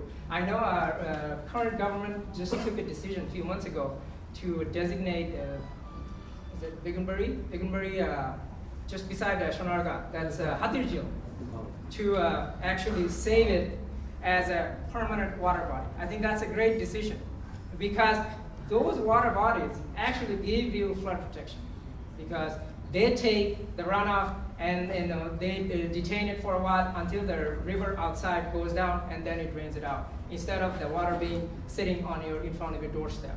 And so saving the water bodies, city like a big city like this, actually such a dense city, we should have 25% of the whole area as water bodies to have proper drainage. We have only 10%, and day in, day out, it's going down.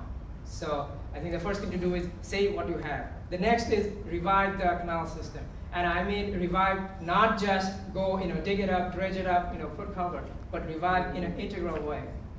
Look at the whole river around Dhaka. We have 3 rivers, Turak, Baldu, and Buriganga on the south.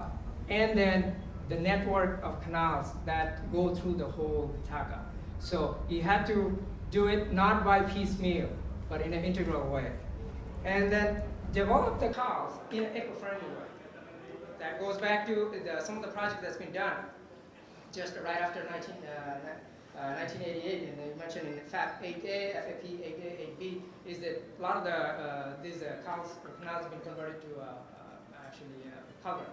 And I think in the long run, that's not a good idea, because I know in Seattle, that's where I live, is actually they're going back and opening up those canals, make it into a natural canal. I think when we do engineer solution to any of these water bodies, we should do it in an eco-friendly way that's that's good for the community, also for the environment. And the last item, which is I think the most important and has the most long-lasting effect, is that don't develop and then try to find solution. Actually going back to the example of the United States, is in the Mississippi Delta, Mississippi Valley, not the Delta, New Orleans, Mississippi Valley. Actually, what the U.S. Army Corps says is you can't build on a floodplain. You can't build on a floodplain that's prone to 100-year flood. So I know just like 20 years ago, what they have done is actually they have bought out a lot of the small cities, and they said, okay, you go at a higher ground. I know we don't have the resources or to do something like this. But I think that's a very good example of the gentleman from Raju mentioned about the D&D area. That's a fundamental question. Do you want to keep it as an agricultural area, or do you want to develop it as an urban area? Because if you develop it in an urban area, you have to take care of the drainage issue now, not start building the houses and then talk about, okay, where do you put the drain, where do you put the lake? And the land use policy, I think, is one of the key areas. Is where are we going to actually house these many people in Dhaka in the future? Right now, we have 15 million. In 2020, the projection is it will go to 20. And in 2025, it will go to 25 million. I mean, the more people we have within the same area that are prone to flooding, I mean, the more problem we are asking for. So, this is a question back to the policymakers, like Raju or the ministry, is that are we going to grow Dhaka in D&D, or are we going to grow Dhaka in somewhere else? Maybe we don't grow Dhaka. Maybe we grow other cities which don't have this inherent problem, built-in problem already of drainage. Because Bangladesh, it shouldn't be just built around Dhaka. I mean, we have other cities, and actually, I think the decentralization is one of the key things, for the key policymakers to look into. So I know that's not an engineer solution, but still, whenever the land decision gets made, urban planning gets made, and then engineers like me are brought in, to say, okay, come give a solution. But we are limited with our time and resource. I'm up with my time, so thank you very much. আমরা শুরু করেছি 10 minute পরে, আমরা 20 minute লেটে আছি। আমরা ফ্লোরটা open করছি কিছু প্রশ্নের জন্য। যদি যারা কথা বললেন তাদের যদি স্পেসিফিক প্রশ্ন থাকে, কাইন্ডলি কমেন্ট করলে সময় লেগে যাবে না, please. I have a question about global warming. Like whenever I read any articles or anything about Kyoto Protocol all over the countries in the world, I find that everyone is citing Bangladesh. I mean, they are saying the countries which will be underwater are Maldives and Bangladesh is coming in focus. But I don't see anything in our media or governmental activities or anything that says that we are trying to do something or we are doing some investment. Maybe lack of information here, but I think, my question is what we are doing about this. We did some study on that, how to protect the country from such disaster. And one thing we do have some data that 165 miles if you build, the government in conjunction with these donor countries, they built about 165 miles and about 300 feet above the average from the seabed level at 2.5 feet. And the top width of the embankment should be 50 feet at seabed level. This is just a number, but there is a project there we're working on and trying to probably eventually give something to the government to look into this. Though it is very expensive, it's a mega project. A few $1 billion will be needed. So, as our intention, so we shall be able to do that, and that's why we are here. We have partners, companies here. We talk to them. We mentioned to a few bankers, this is a great idea. It's a survival issue. And they said we may form some consortium to initiate this sort of project. So there's a good news there. They are reacting. Your question is what government is doing. Okay, the whole world demands that countries like Bangladesh prepare the National Action Plan for Adaptation. The acronym is NAPA. So we are one of the first countries to produce the NAPA document. আমাদের ওই ডকুমেন্টের ওয়েবসাইটে আছে, you can find it in the website of Ministry of Environment and Forest. You can also find it in the website of UN Climate Change Convention যেটা, সেটাতে we search NAPA Bangladesh দিলে it will pop up. এবং সেখানে you will find that we have done all types of analysis that are needed. আমাদের livelihood, আমাদের food security, health issues, কিভাবে effect হবে। Bangladesh is one of the few countries, possibly after Netherlands, which is most prepared for the sea level rise. আমাদের coastal length হচ্ছে 710 kilometre এবং সেখানে আমাদের যে বোল্ডার্স আছে সেটা লম্বা করলে লেন্থ হবে about 7,000 kilometre. So this is considered as one of the major আর্থ মাধ্যমে যে মাটি কেটে যে প্রজেক্ট করা হয়েছে, one of the biggest project in the world globally. This started in around 1964-65 and was completed by 1974-75. কাজে বর্তমান প্রজন্ম এটা সম্পর্কে জানে না।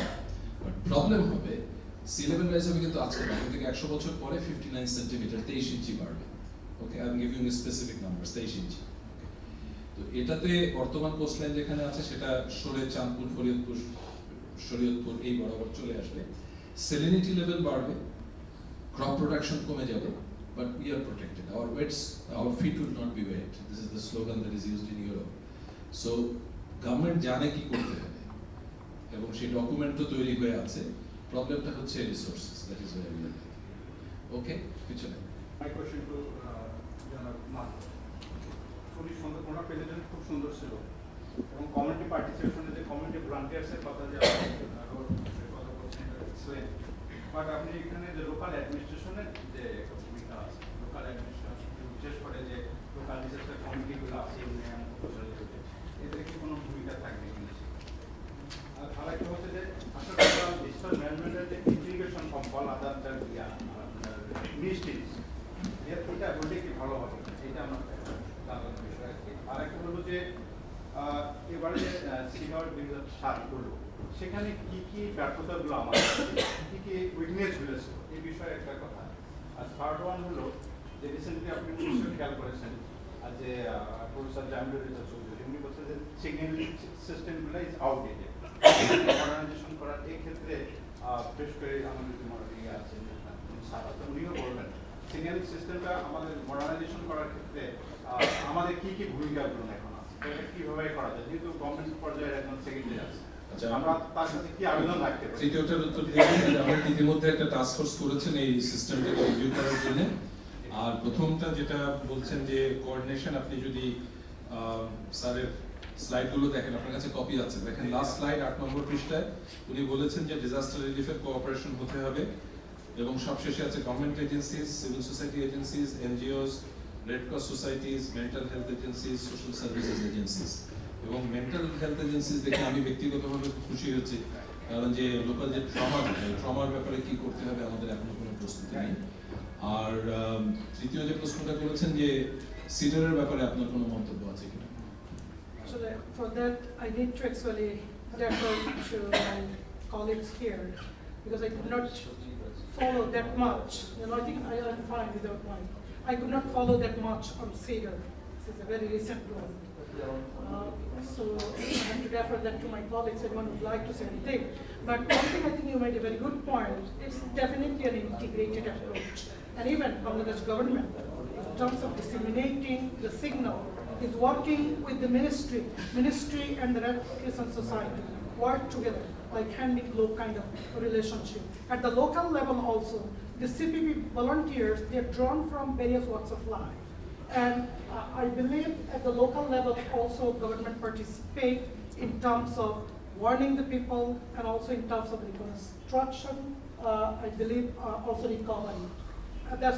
That's where my knowledge goes. But the CEDAR actually I think I have to defer to my colleagues. Thank you very much. Thank you. আমি gender balance করার চেষ্টা করছিলাম, মহিলারা দিকে হাত তুলছেন না, পরে উত্তর আমাকে বকা দেবেন। এনিবডি? আমি তাহলে এবার ব্যাক বেঞ্চের দিকে চলে যাই, সামনের দিকে থেকে স্যার। প্রশ্নটা হচ্ছে যে কনসিস্টেন্ট যখন relationship between democracy and Bangladesh, আমি actually ইয়ে করছিলাম, আমার মনে হয় in my cross section that he started the countries and কিন্তু আপনার পেপারে you started use time series but single country. Yeah, single country time series.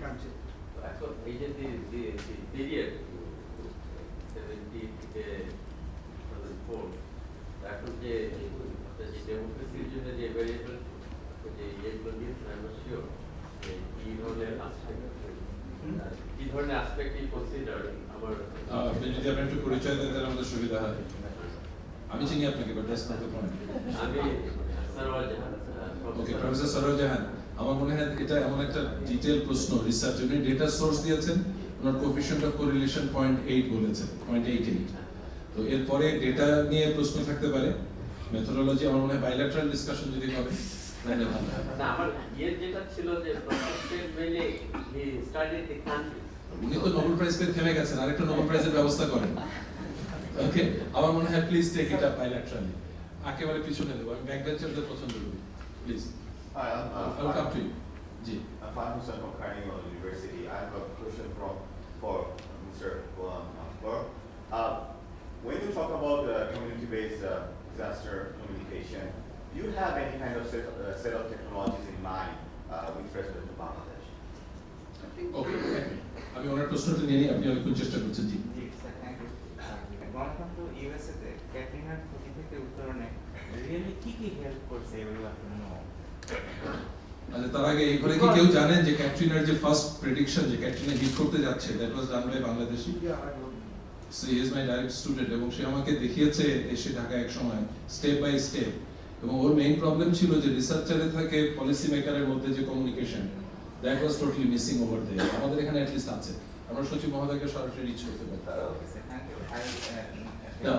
30 seconds for my next person to our hardcore engineer sir. Actually, the idea of ring road, and that is long before, near about 20 or 15 years back, people are discussing even in the newspaper, somebody wrote about it. And during 2002, there is a big seminar in China-Bangladesh Friendship Hall in Agartala. That was a big accommodation, and a big seminar was there. And people are also telling about the ring road.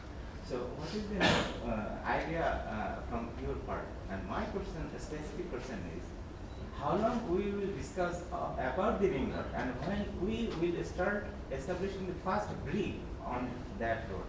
That means eastern side of Dhaka city.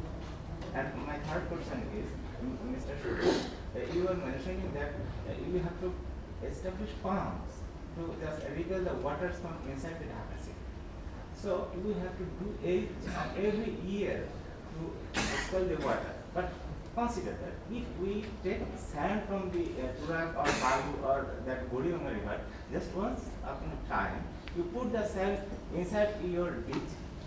That means you just set from your area not to expel any water. Because you are safe. মানে আপনি বলছেন উঁচু করেন, শহরটাকে উঁচু করেন, নদী থেকে উঁচু করেন। And one thing, last time যখন বৃষ্টি হলো দেখা গেল সমস্ত জলাশয়গুলো ভরে ভরে ক্লিনিং বসেছে, রাস্তা দিয়ে পানি হাঁটা শুরু করছে, আমিও হাঁটি পানিও হাঁটি, দেখা যাচ্ছে পানি। So better make two roads, just one for the cars, vehicles, and under the road you prepare another road to move the water. Thank you. If you remember my slides, I had shown there are differences in terms of developed countries, in terms of developing countries. I can give you a concrete example what we have been doing at our university, which is like 1 hour 15 minutes north of Manhattan. We are very close to New York City, Monmouth University. We have developed a wonderful technology which we call rapid response. We have a rapid response institute which we established after Katrina. So that's actually totally, I think it's not going to work here in the developing nations because we do not have telecommunications that reach, or we do not have those telephones at all the homes. If you remember, I have also presented action impact matrix. I think that's a wonderful tool, wonderful technical, the tools that we can assess the vulnerability, both vulnerability and adaptation in terms of climate change. I think that one, we should not wait anymore. We should assess the vulnerability and adaptation capabilities of all the communities in Bangladesh. We should not only wait only that coastal cyclone prone areas, because disaster can go to any place, irrespective of topography, irrespective of context. So I think that's one technological things, I can cite you. And also, I think just, with your permission, sir, Dr. Nisha, the proceedings of the conference has already been published. So you will see my whole paper published in this proceedings. So I think you can, for further reference, you can go to some of my information. And also you can visit my website. I've cited many of those technical tools. Actually, I want to speak specifically to that point. I don't know when you said, bring sand and put it in the ditch. No, that's the last thing we want to do is fill up more ditches because that's what got us into this problem here. But if you are saying, get sand from outside and raise the land, yes, if the land is empty, but once you build a building, you can't raise the building. So either raise the land or build in a higher ground. That's what I meant. কিছু বলবেন আপনি আমি যদি আপনাকে কেটে দিয়েছি but then ঠিক আছে আপনি যেটা বলছেন যে democracy did not work in No, I did not say that. I asked to know that democracy category দিয়ে উত্তরণে কি কি হেল্প করেছে I never said that. আরো রিফ্রেশ করি ক্যাটরিনাকে হেল্প করেছিল কি As far as my comment is, if one time linking, there are two dissimilar parameters: the democracy and the disaster. There is no relation between these two things. No. That's not. Okay, আমি আপনাকে correct just ইনফরমেশনের জন্য Amartya Sen Nobel prize পেয়েছেন এই কথা বলে যে দেশে democracy না থাকলে ন্যাচারাল ডিজাস্টারে লোক মরে বেশি। তো এখন নোবেল প্রাইজ তো ফেরত দেওয়া যাবে না, উনি চেষ্টা করছেন ওটাকে ডিসপ্রুভ করার জন্য। জি স্যার বলেন। সরি আমার সময়ের জন্য আমি জি বলেন। I have got one question.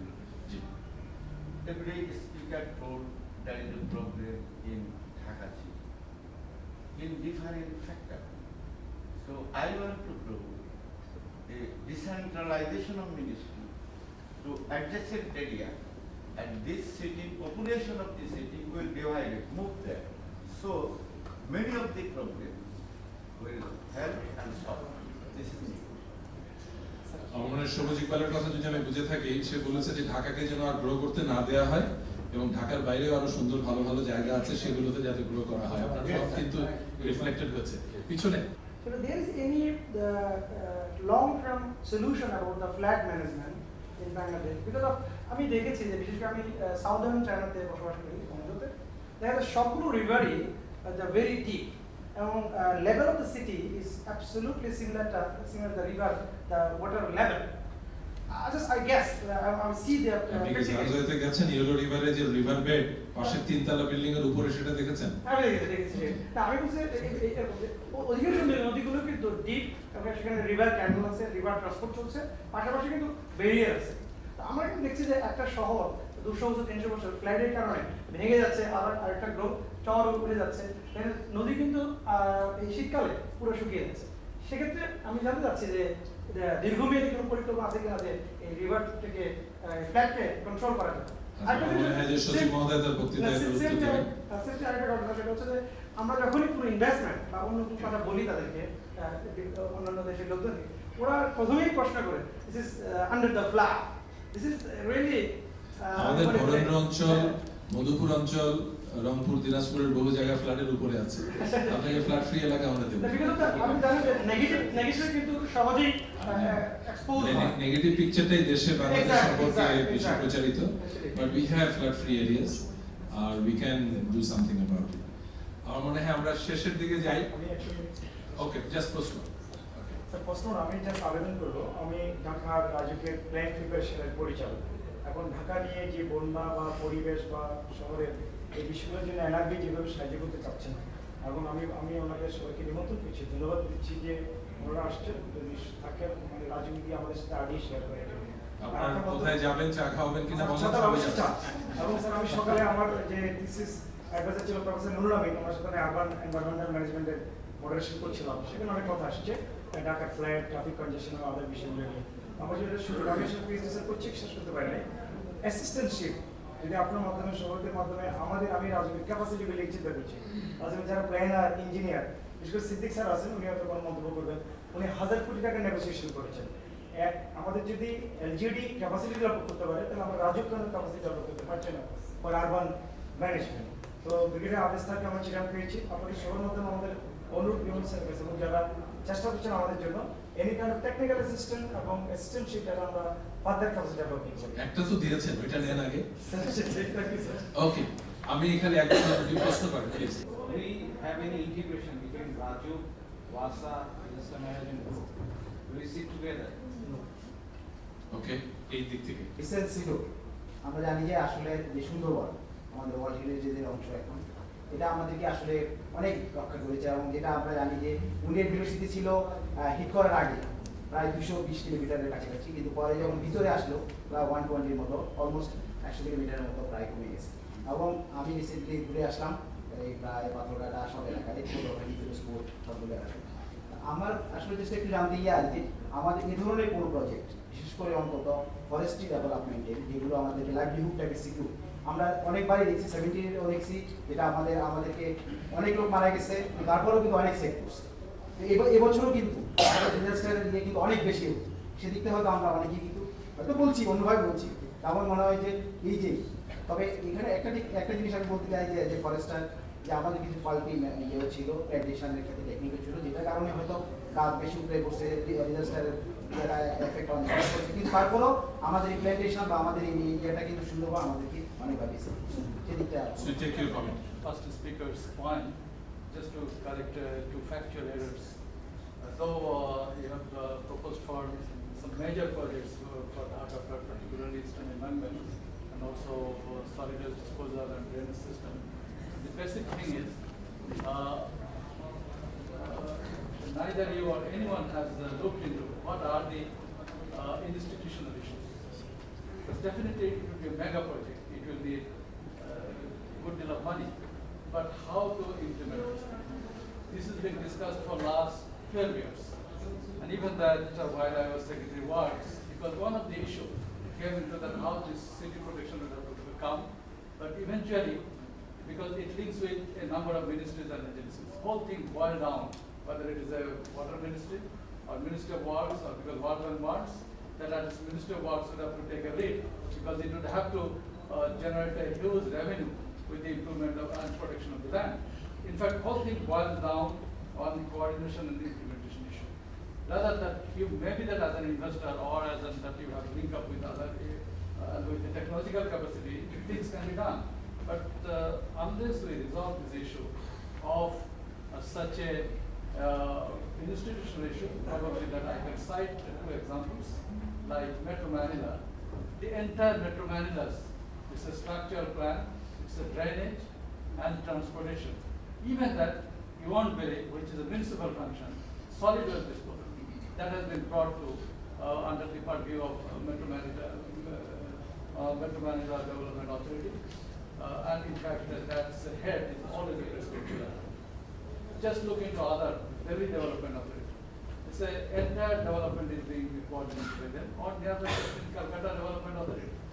So there are in Dhaka we need this particular thing, and probably that we need either instead of proliferating too many institutions, we might change the law of Rajuk ordinance, just relieve Rajuk from doing all this real estate developments and giving him this macro responsibility, or even that there are such things have been talked about in Dhaka even for last 30 years. What should be the central coordination agency, but nothing has been talked about, though Mayor wants that, he practically wants everything under him. But you could see when Mayor is in charge of Dhaka, urban transport, or even solid waste, everything just went flat. Last point, just factual error. You have told that in Dhaka, underground is not feasible. In Calcutta, under similar soil, similar situation, and river Ganga is there, the metro is functioning, even they are going under the Ganga also. Right. And also that's the one thing. I will not question, I am not going into detail because tomorrow will be the session on transportation and I will be there, I will explain all this thing.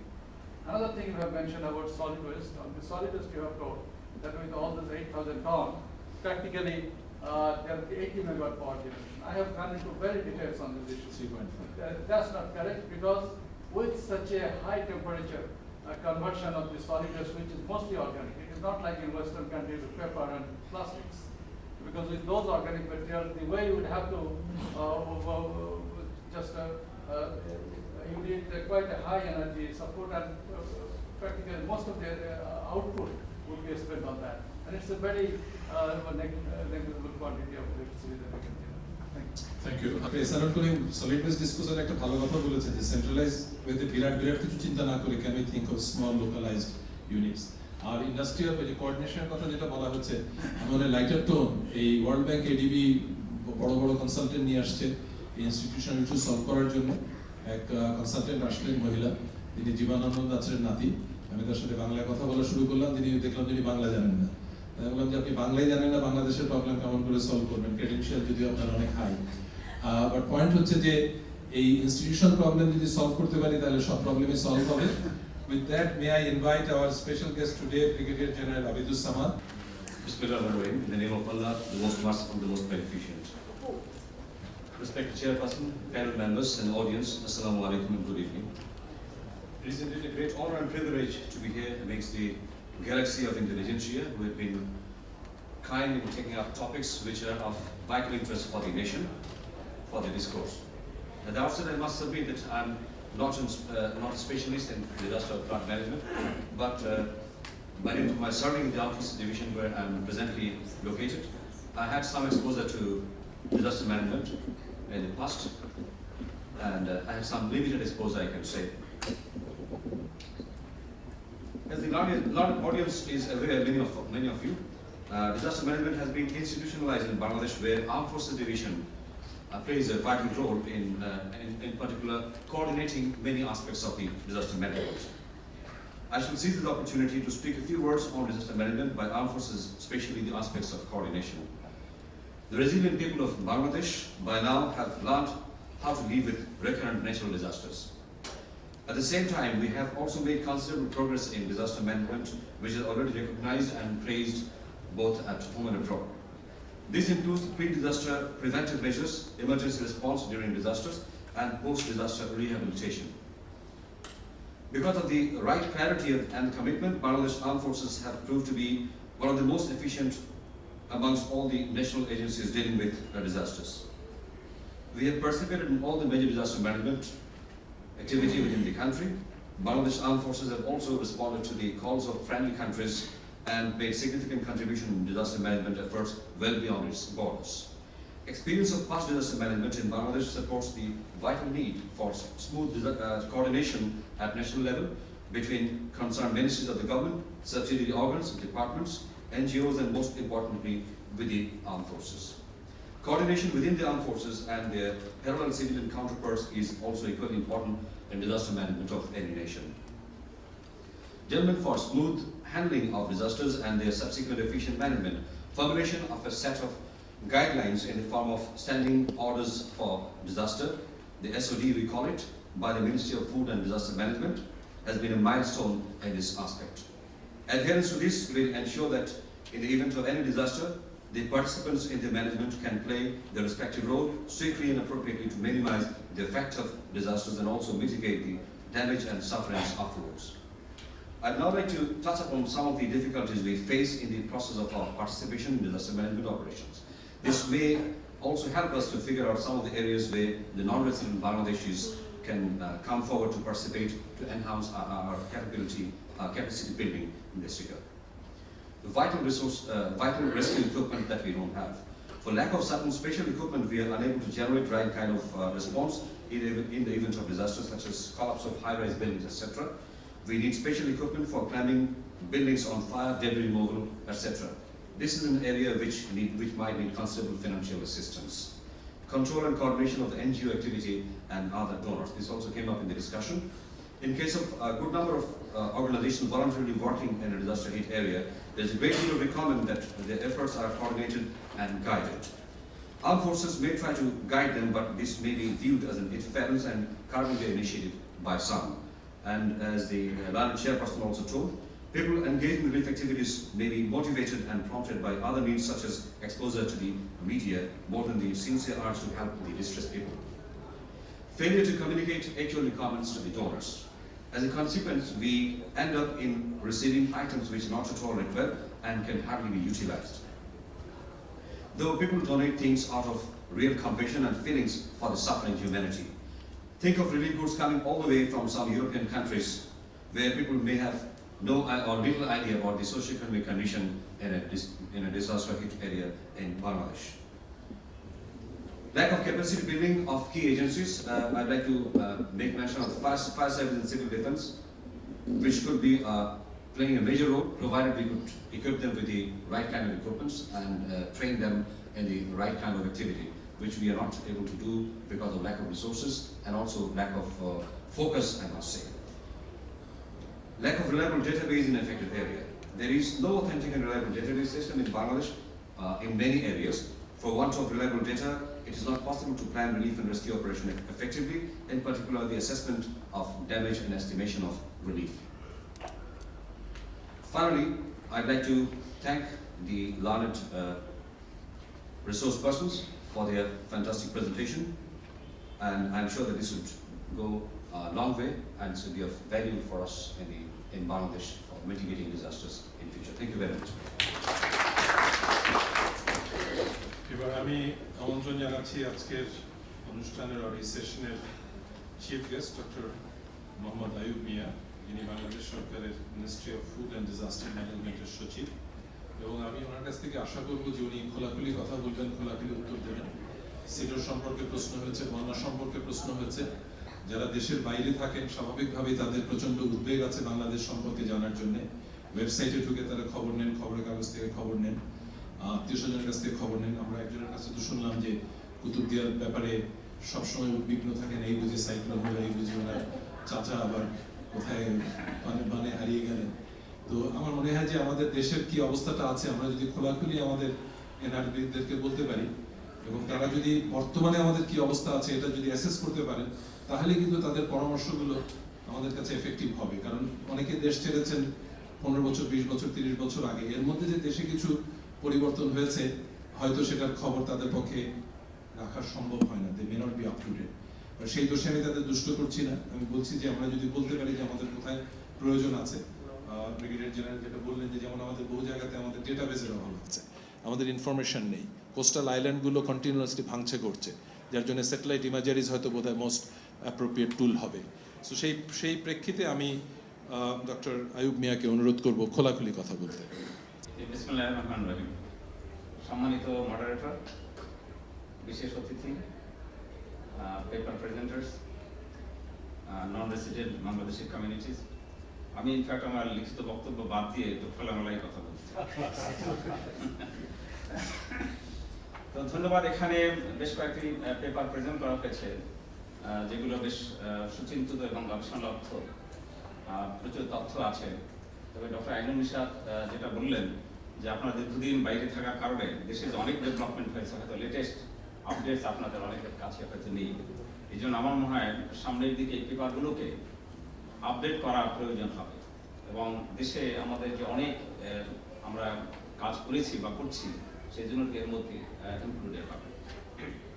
আসলে বাংলাদেশ নানা দিক থেকে সৌভাগ্যবান দেশ। অনেক বিষয়ে বলা যাবে যেটা আমরা বিভিন্ন দিক থেকে সৌভাগ্য।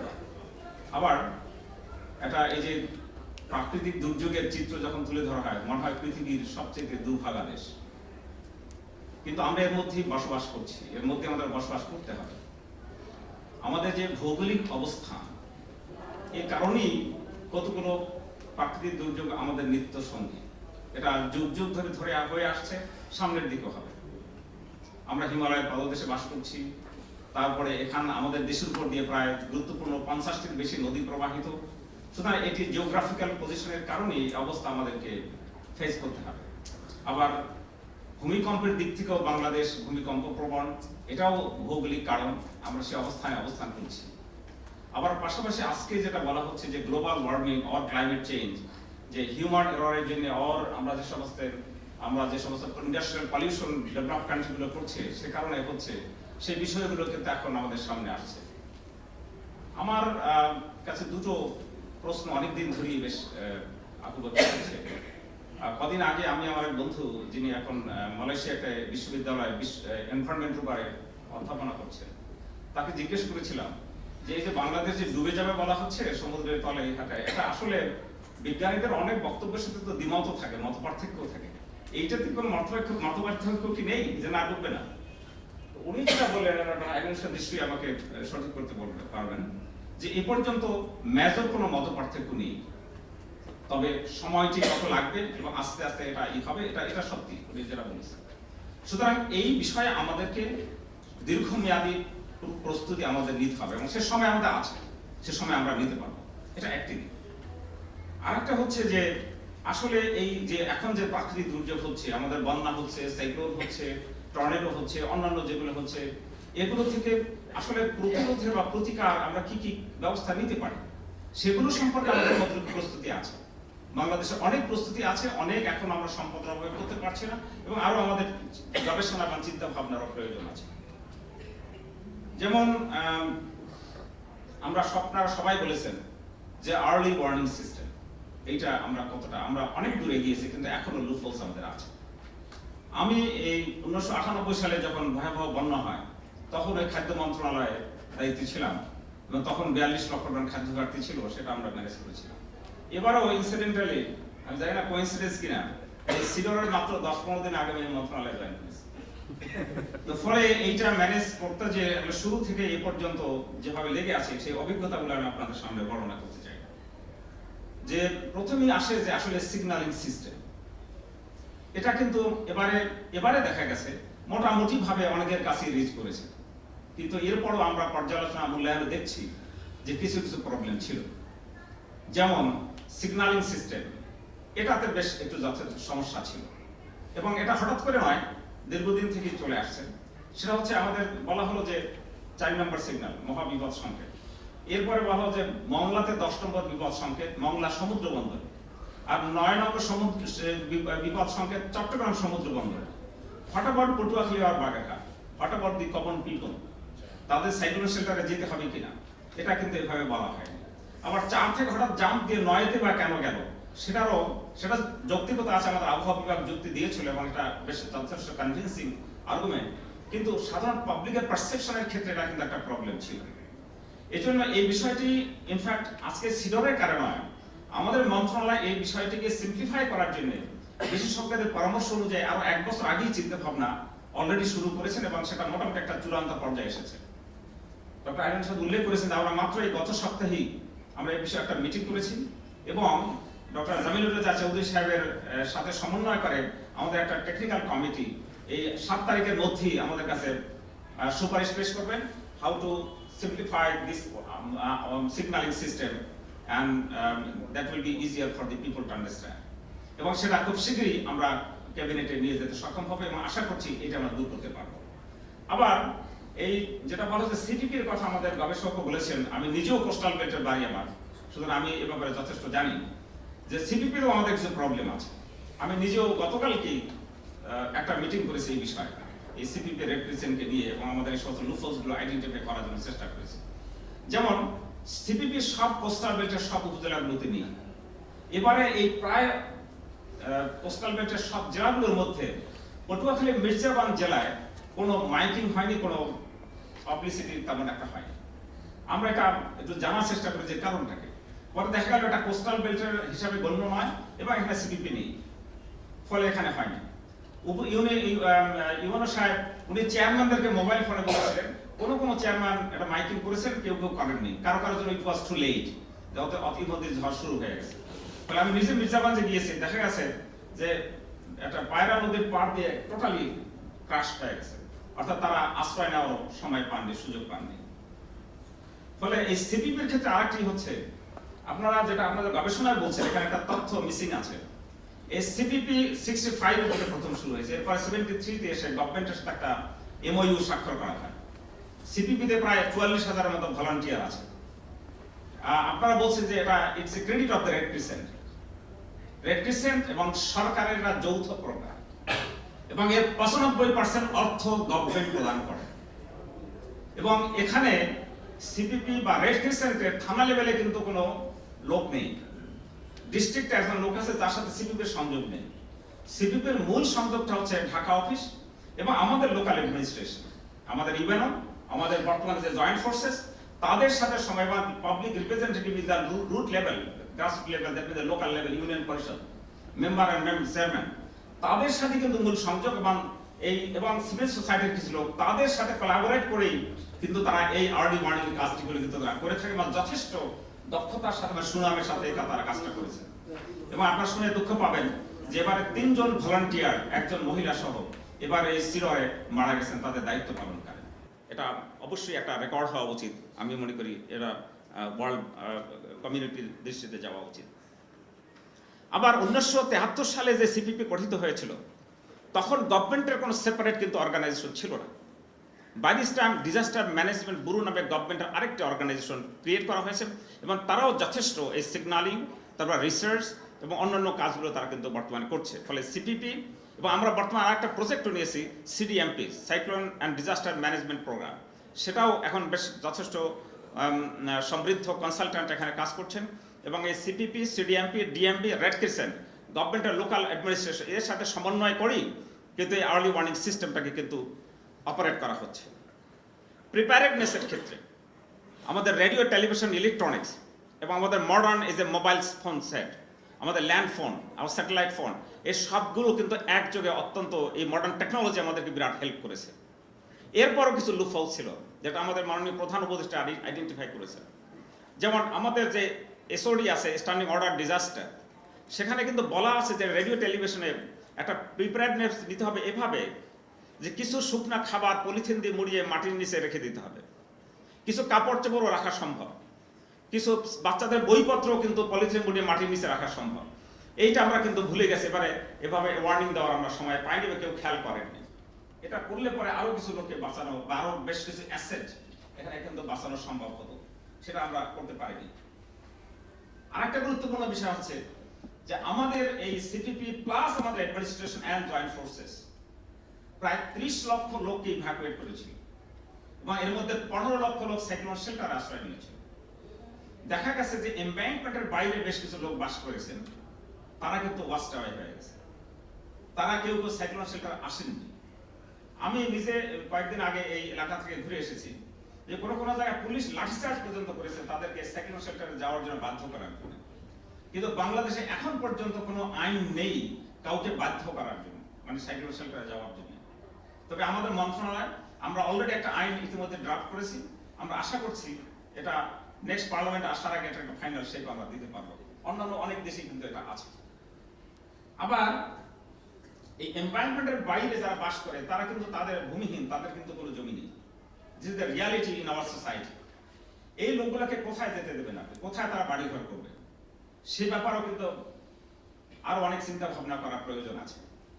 আরেকটা আসপেক্ট হচ্ছে যে গ্রামের অনেকেরই প্রধান সম্পদ হচ্ছে তার গরু, ছাগল, মহিষ ইত্যাদি ভেড়া। এইটা বাড়িতে ফেলে তারা কিন্তু সাইক্লোন শেল্টারে যেতে চান না, তার কারণ এইটা চলে গেলে তার কিছুই থাকবে না। আমি যেমন গলাচিপার এক চরের সম্পর্কে জানি, একবারে 70টা ভেড়া ছিল, পুরোটাই কিন্তু ভেসে গেছে। এই জন্য এখন ক্যাটল শেল্টার করাটাও অত্যন্ত গুরুত্বপূর্ণ হয়ে আমাদের সামনে দেখা দিয়েছে। একটা হচ্ছে যে আসলে সাইকোলজিক্যাল প্রিপারেডনেস, যেটা এখানে কথা বলা হয়েছে, এটা অত্যন্ত গুরুত্বপূর্ণ, যেখানে যে জন্য আমাদের কারিকুলামে আমাদের ইনক্লুড করতে হবে বা সোশ্যাল মোটিভেশন এবং অ্যাওয়ারনেস আমাদেরকে বিল্ড আপ করতে হবে। বাংলাদেশ ডিজাস্টার ম্যানেজমেন্টের ক্ষেত্রে অবশ্যই আমাদের ব্রিগেডিয়ার আবু সামাদ উল্লেখ করেছেন সারা বিশ্বে যথেষ্ট সুনাম অর্জন করেছে এবং আমাদের যে স্ট্যান্ডিং অর্ডার অ্যান্ড ডিজাস্টার, এটা আসলে it is one kind of Bible to manage the disaster. এটা পৃথিবীর অনেক দেশে শিক্ষা গ্রহণ করতে পারে। আমার সাথে ইতিমধ্যে বিদেশের অনেকেই যোগাযোগ করেছে, এটা তারা সংগ্রহ করতে চান বা তারা এটা দেখতে চান।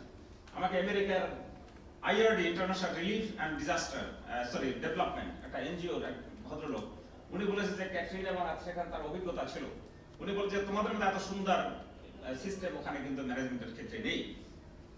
এখানে আবিদুস সমাজেরা একটা গুরুত্বপূর্ণ কথা বলেছেন। আমরা এই কাজ করতে যে প্রথম দিকে যে অভিজ্ঞতা মানে সমস্যা করেছি, আমাদের ড্যামেজ অ্যাসেসমেন্টের ক্ষেত্রে আমাদের একটা প্রবলেম ছিল এবং এখনো আমরা এটা চূড়ান্ত করতে পারিনি। তার কারণ আমাদের দেশে স্ট্যাটিস্টিক্যাল আর ডেটা ম্যানেজমেন্ট সিস্টেম এটা এখনো ততটা ইনক্লুড করেনি। স্যাটেলাইটের মাধ্যমে যা পাওয়া যায় এটা পুরোপুরি রিলায়েবল কিনা সেখানে যথেষ্ট সন্দেহ আছে। আমরা যেন ক্রপ মানে যখন আমরা অ্যাসেসমেন্ট করি কোনটা ক্রপ আর কোনটা কচুরিপানা, কোনটা কতটুকু ড্যামেজ, এটা অনেক সময় স্যাটেলাইটে করা যায় না। এবারে ক্রপ ড্যামেজ হয়েছে হিউজ, দেখলে মনে হচ্ছে ধান গাছ তো দাঁড়িয়ে আছে, কিন্তু এটা টেস্ট করলে দেখা যায় কিছু নেই। আমি আমার গ্রামে কদিন আগে জিজ্ঞেস করেছি যে কি পরিমাণ ধান ড্যামেজ হয়েছে। একজন বললো আমি গত বছর 140 মণ পেয়েছি, এবারে শুধু 40 মণ পেয়েছি। আরেকজন বললো যে গতবার 107 মণ পেয়েছি, এবছর শুধু 30 মণ পেয়েছি, তার 2/3 অলরেডি গন। সুতরাং এই সমস্ত অ্যাসেসমেন্ট গুলো কারেক্টলি যদি না করা যায়, পলিসি লেভেলেও প্রবলেম হয়, যে রিয়েল পলিসি ডাইমেনশনটা কি হওয়া উচিত সেটা আমরা অনেক সময় ডিটারমিন করতে পারি না। আমি যেমন কদিন আগে রিয়েলি ফুড ডেফিসিট কত এটা যোগ বিয়োগ করতে যে একেবারে একদম হিমশিম খেয়েছি। আমাকে ক্যাবিনেটে এটাকে কনভিন্স করতে বহু বেগ পেতে হয়েছে, সমস্ত সোর্স থেকে তথ্যগুলো নিয়ে তারপর একটা রিফাইন্ড তথ্য বের করা, it is really difficult for this country.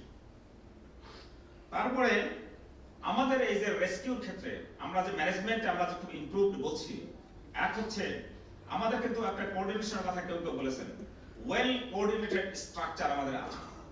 একটা হচ্ছে আমাদের SOD standing order and disasters, আর একটা হচ্ছে আমাদের একটা ন্যাশনাল কাউন্সিল আছে headed by head of the government, prime minister আর চিফ অ্যাডভাইজার।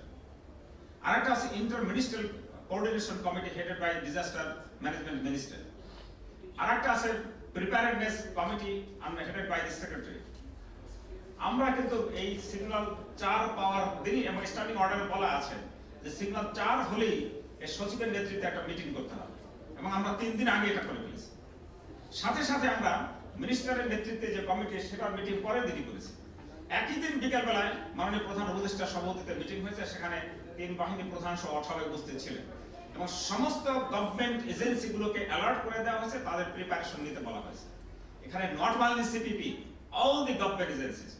এবং আমাদের প্রফেসর মাতবরের ডক্টর মাতবরের যে স্লাইডে কিন্তু বলেছে যে ডেভেলপিং কান্ট্রি বা ডেভেলপ কান্ট্রির মধ্যে একটা পার্থক্য। উনি বলেছেন less dependency on government, I don't agree. আবার উনি কন্ট্রাডিক্টরি কথা বলেছেন heavy dependency on military, military is government. সুতরাং government machinery is huge, government is everywhere up to the grassroot level. এবং in fact government total machinery suppose যদি একটু চিন্তা করে যদি কাজ না করতো, আদার কোনো মেশিনারি কাজ করতে পারতো না। সুতরাং আমাদের গভর্নমেন্ট মেশিনারি এই কোঅর্ডিনেশনের ক্ষেত্রে এবং এই ডিজাস্টার ম্যানেজমেন্টের ক্ষেত্রে all the machinery has done wonderful job. আমাকে ডোনাররা বলেছে extremely good and highly professional job you have done, এটা বলেছেন। আমাদের এই কমিটির পর ডিস্ট্রিক্ট লেভেলের ডিসির নেতৃত্বে কোঅর্ডিনেশন কমিটি আছে, আমরা বাংলা আমরা কর্ণধার কমিটি বলি। সেখানে all government agencies and the civil societies NGOs সবাই কিন্তু সেখানে ইনভলভ। সিপিপিও সেখানে ওয়ান অফ দ্য পার্ট। আমাদের উপজেলা লেভেলে কমিটি আছে, ইউনিয়ন লেভেলে কমিটি আছে, এবং সবাইকে কিন্তু আমরা ফাংশনালাইজ করেছি, সবাইকে মিটিং করেছি ডিজাস্টারের আগে। There was a very good coordination before the disaster. এবং ডিজাস্টারের পরপরই এবং আমাদের ইনস্ট্রাকশন ছিল প্রধান উপদেষ্টার পক্ষ থেকে যে ডিজাস্টার ঝড় থেমে যাওয়ার সাথে সাথে এয়ারফোর্সের প্লেন ফ্লাই করবে ফর প্রিলিমিনারি অ্যাসেসমেন্ট। তারা কিন্তু সেটা করেছেন। সাথে সাথে আমরা আর্মি এবং 3 বাহিনীকে আমরা ডিপ্লয় করেছি সব জায়গায় টু ক্লিন দ্য রোড। রাস্তা পড়ে গেছিল শত শত গাছপালা, আমাদের ফেরিগুলো সব ছিন্ন বিচ্ছিন্ন হয়ে বিভিন্ন জায়গায় চলে গিয়েছিল। এই রোড কমিউনিকেশনকে রেস্টোর করেছেন আমাদের সেনাবাহিনীর লোকেরা। তারপরে পাওয়ার ইমিডিয়েটলি আমরা রেস্টোর করার চেষ্টা করেছি। টেলিফোন সিস্টেম 3 দিনের মধ্যে আমরা সব কিছুগুলোকে আমরা নর্মাল পজিশনে নিয়ে আসি এক্সেপ্ট 2 or 3 উপজেলা। এবং তারপরে আমাদের কোনো ডেড বডি যাতে আনঅনার্ড অবস্থায় কোথাও মানে পড়ে না থাকে, বরিয়াল যদি না হয়ে থাকে, সে কোনো ঘটনা ঘটেনি। আমাদের অফিসাররা আমাদের সেনাবাহিনী তারা স্পিড বোর্ড নিয়ে গাড়ি নিয়ে সর্বত্র চষে বেরিয়েছে। কিন্তু আমাদের যে গ্রামগুলোর যে স্ট্রাকচার আপনারা জানেন, আপনার নিজের গ্রামেও সেই 3 মাইল দূরে ধান ক্ষেত্রে একটা ডেড বডি পড়ে থাকে, এটা 15 দিন 1 মাসের চোখে নাও করতে পারে। এটা আমাদের যে জিওগ্রাফিক্যাল যে স্ট্রাকচার এই কারণে হতেই পারে। তারপরেও আমরা প্রতিদিন আপনারা শুনলে নিশ্চিত হবেন যে যারা মারা গেছে প্রত্যেকের নাম ঠিকানা আমাদের কাছে আছে। আমি অলরেডি আমেরিকায় আমাদের নন রেসিডেন্ট কমিউনিটির পক্ষ থেকে আমার কাছে লিস্ট চেয়েছে, যে তারা বলেছে 9/11-এ যারা মারা গেছে তাদের সবার লিস্ট যেন আমাদের আছে, আমরা তাদের হেল্প করেছিলাম, এদেরকেও করবো। আমি সবাইকে মেইল করে দিয়েছি। আমাদের অ্যাডমিনিস্ট্রেশন এর ডাটা কালেকশনের ক্ষেত্রেও অন্য যে কোনো অর্গানাইজেশনের সাথে আমাদের নেটওয়ার্ক ওয়েল এস্টাবলিশ। তার কারণ ইউনিয়নে আমাদের কৃষির একজন ব্লক সুপারভাইজার আছেন, এই উপজেলায় একজন ইউনিয়ন পরিষদ মেম্বার আছেন, আমাদের একজন হেলথ ওয়ার্কার আছে, এবং it's a network up to the central level. সুতরাং এই তথ্যগুলো আমাদের পক্ষেই সংগ্রহ করা সম্ভব, যেটা আমরা করেছি বিভিন্ন লিমিটেশন থাকা সত্ত্বেও। তারপরে ইমিডিয়েটলি আমাদের যে সবচেয়ে বড় কঠিন সমস্যা হলো খাদ্য, পানি এবং বস্ত্র। এমন রিমোট শত শত চর আছে যেখানে যাওয়াটা অত্যন্ত কঠিন কাজ ছিল। সাথে সাথে নৌবাহিনীর গানবোট বিভিন্ন জায়গায় চলে গিয়েছেন, আমাদের এয়ারফোর্সে হেলিকপ্টার ফ্লাই করেছেন, আর্মি তাদের বিভিন্ন জলযান নিয়ে ছুটে গেছেন, এবং যেখানে ইঞ্জিন বোট ইউজ করে সেখানে ইঞ্জিন বোট ইউজ করা হয়েছে। আমাদের মাননীয় প্রধান উপদেষ্টা নিজে দুবলার চর পর্যন্ত ফ্লাই করেছেন, জেনারেল আমাদের সেনাবাহিনী প্রধান তিনি পর্যন্ত বিভিন্ন জায়গায় গিয়েছেন, আমাদের প্রশাসনের সবাই সর্বত্র ছড়িয়ে পড়েছিল। ফলে কোন এরিয়া আনঅ্যাটেন্ডেড এরকম কোনো ঘটনা আমাদের জানা নেই। তারপরে পাওয়ার, টেলিফোন এগুলোর কথা আমি বলেছি। এরপরে এই যে খাদ্যের ক্ষেত্রে আমাকে বিশ্ব ব্যাংকের ভাইস প্রেসিডেন্ট সেদিন ডিনারে বলেছেন যে উই আর রিয়েলি সারপ্রাইজ যে একটা সিঙ্গেল মানুষ না খেয়ে মারা যায়নি, কেউ কোনো বিনা চিকিৎসায় মারা যায়নি, কোনো এপিডেমিক ডায়রিয়া বা এইজেত পর্যন্ত দেখা দেয়নি, এবং একটা অত্যন্ত সুন্দরভাবে রিলিফ প্রচুর পেয়েছে। এই মুহূর্তে আমি গ্রাম থেকেও টেলিফোন পাই, প্লিজ রিলিফ বন্ধ করেন, আমাদেরকে কাজে ফিরে যেতে দেন। অর্থাৎ সরকারের ব্যবস্থাপনায় যথেষ্ট রিলিফ বিভিন্ন জায়গায় বিতরণ করা হয়েছে। আমি কোঅর্ডিনেশনের ক্ষেত্রে আরো একটা উদাহরণ দিই। আমরা যে বিদেশ থেকে রিলিফ এসেছে, আমাদের মন্ত্রণালয়ের পক্ষ থেকে আমরা এয়ারপোর্টে একটা অফিস এস্টাবলিশ করেছি। আর্ম ফোর্সেস ডিভিশনের পক্ষ থেকে সেখানে একটা অফিস করা হয়েছে। আর সাথে সাথে প্লেন নামার সাথে সাথে রাত 3টা হোক 5টা হোক সবসময় আমাদের লোক সেখানে স্ট্যান্ড বাই ছিল।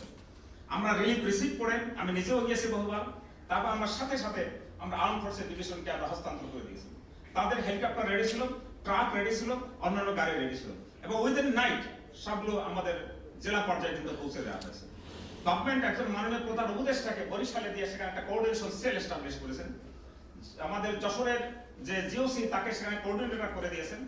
আমাদের অফিস মন্ত্রণালয়ের পক্ষ থেকে একজন জয়েন্ট সেক্রেটারি এবং সেখানে অফিস স্টাফ আমরা দিয়ে দিয়েছি, এবং সমস্ত জায়গা অত্যন্ত কুইকলি জেনারেল মন্ত্রী সাহেব আমাকে কিছুদিন পরে বলেছেন যে এখন তো রিলিফ করছে, হেলিকপ্টারে পানি টানা ছাড়া কিছু নাই, অর্থাৎ সব পৌঁছে দেওয়া হয়েছে। এত কুইকলি আমরা এই কাজগুলো করেছি।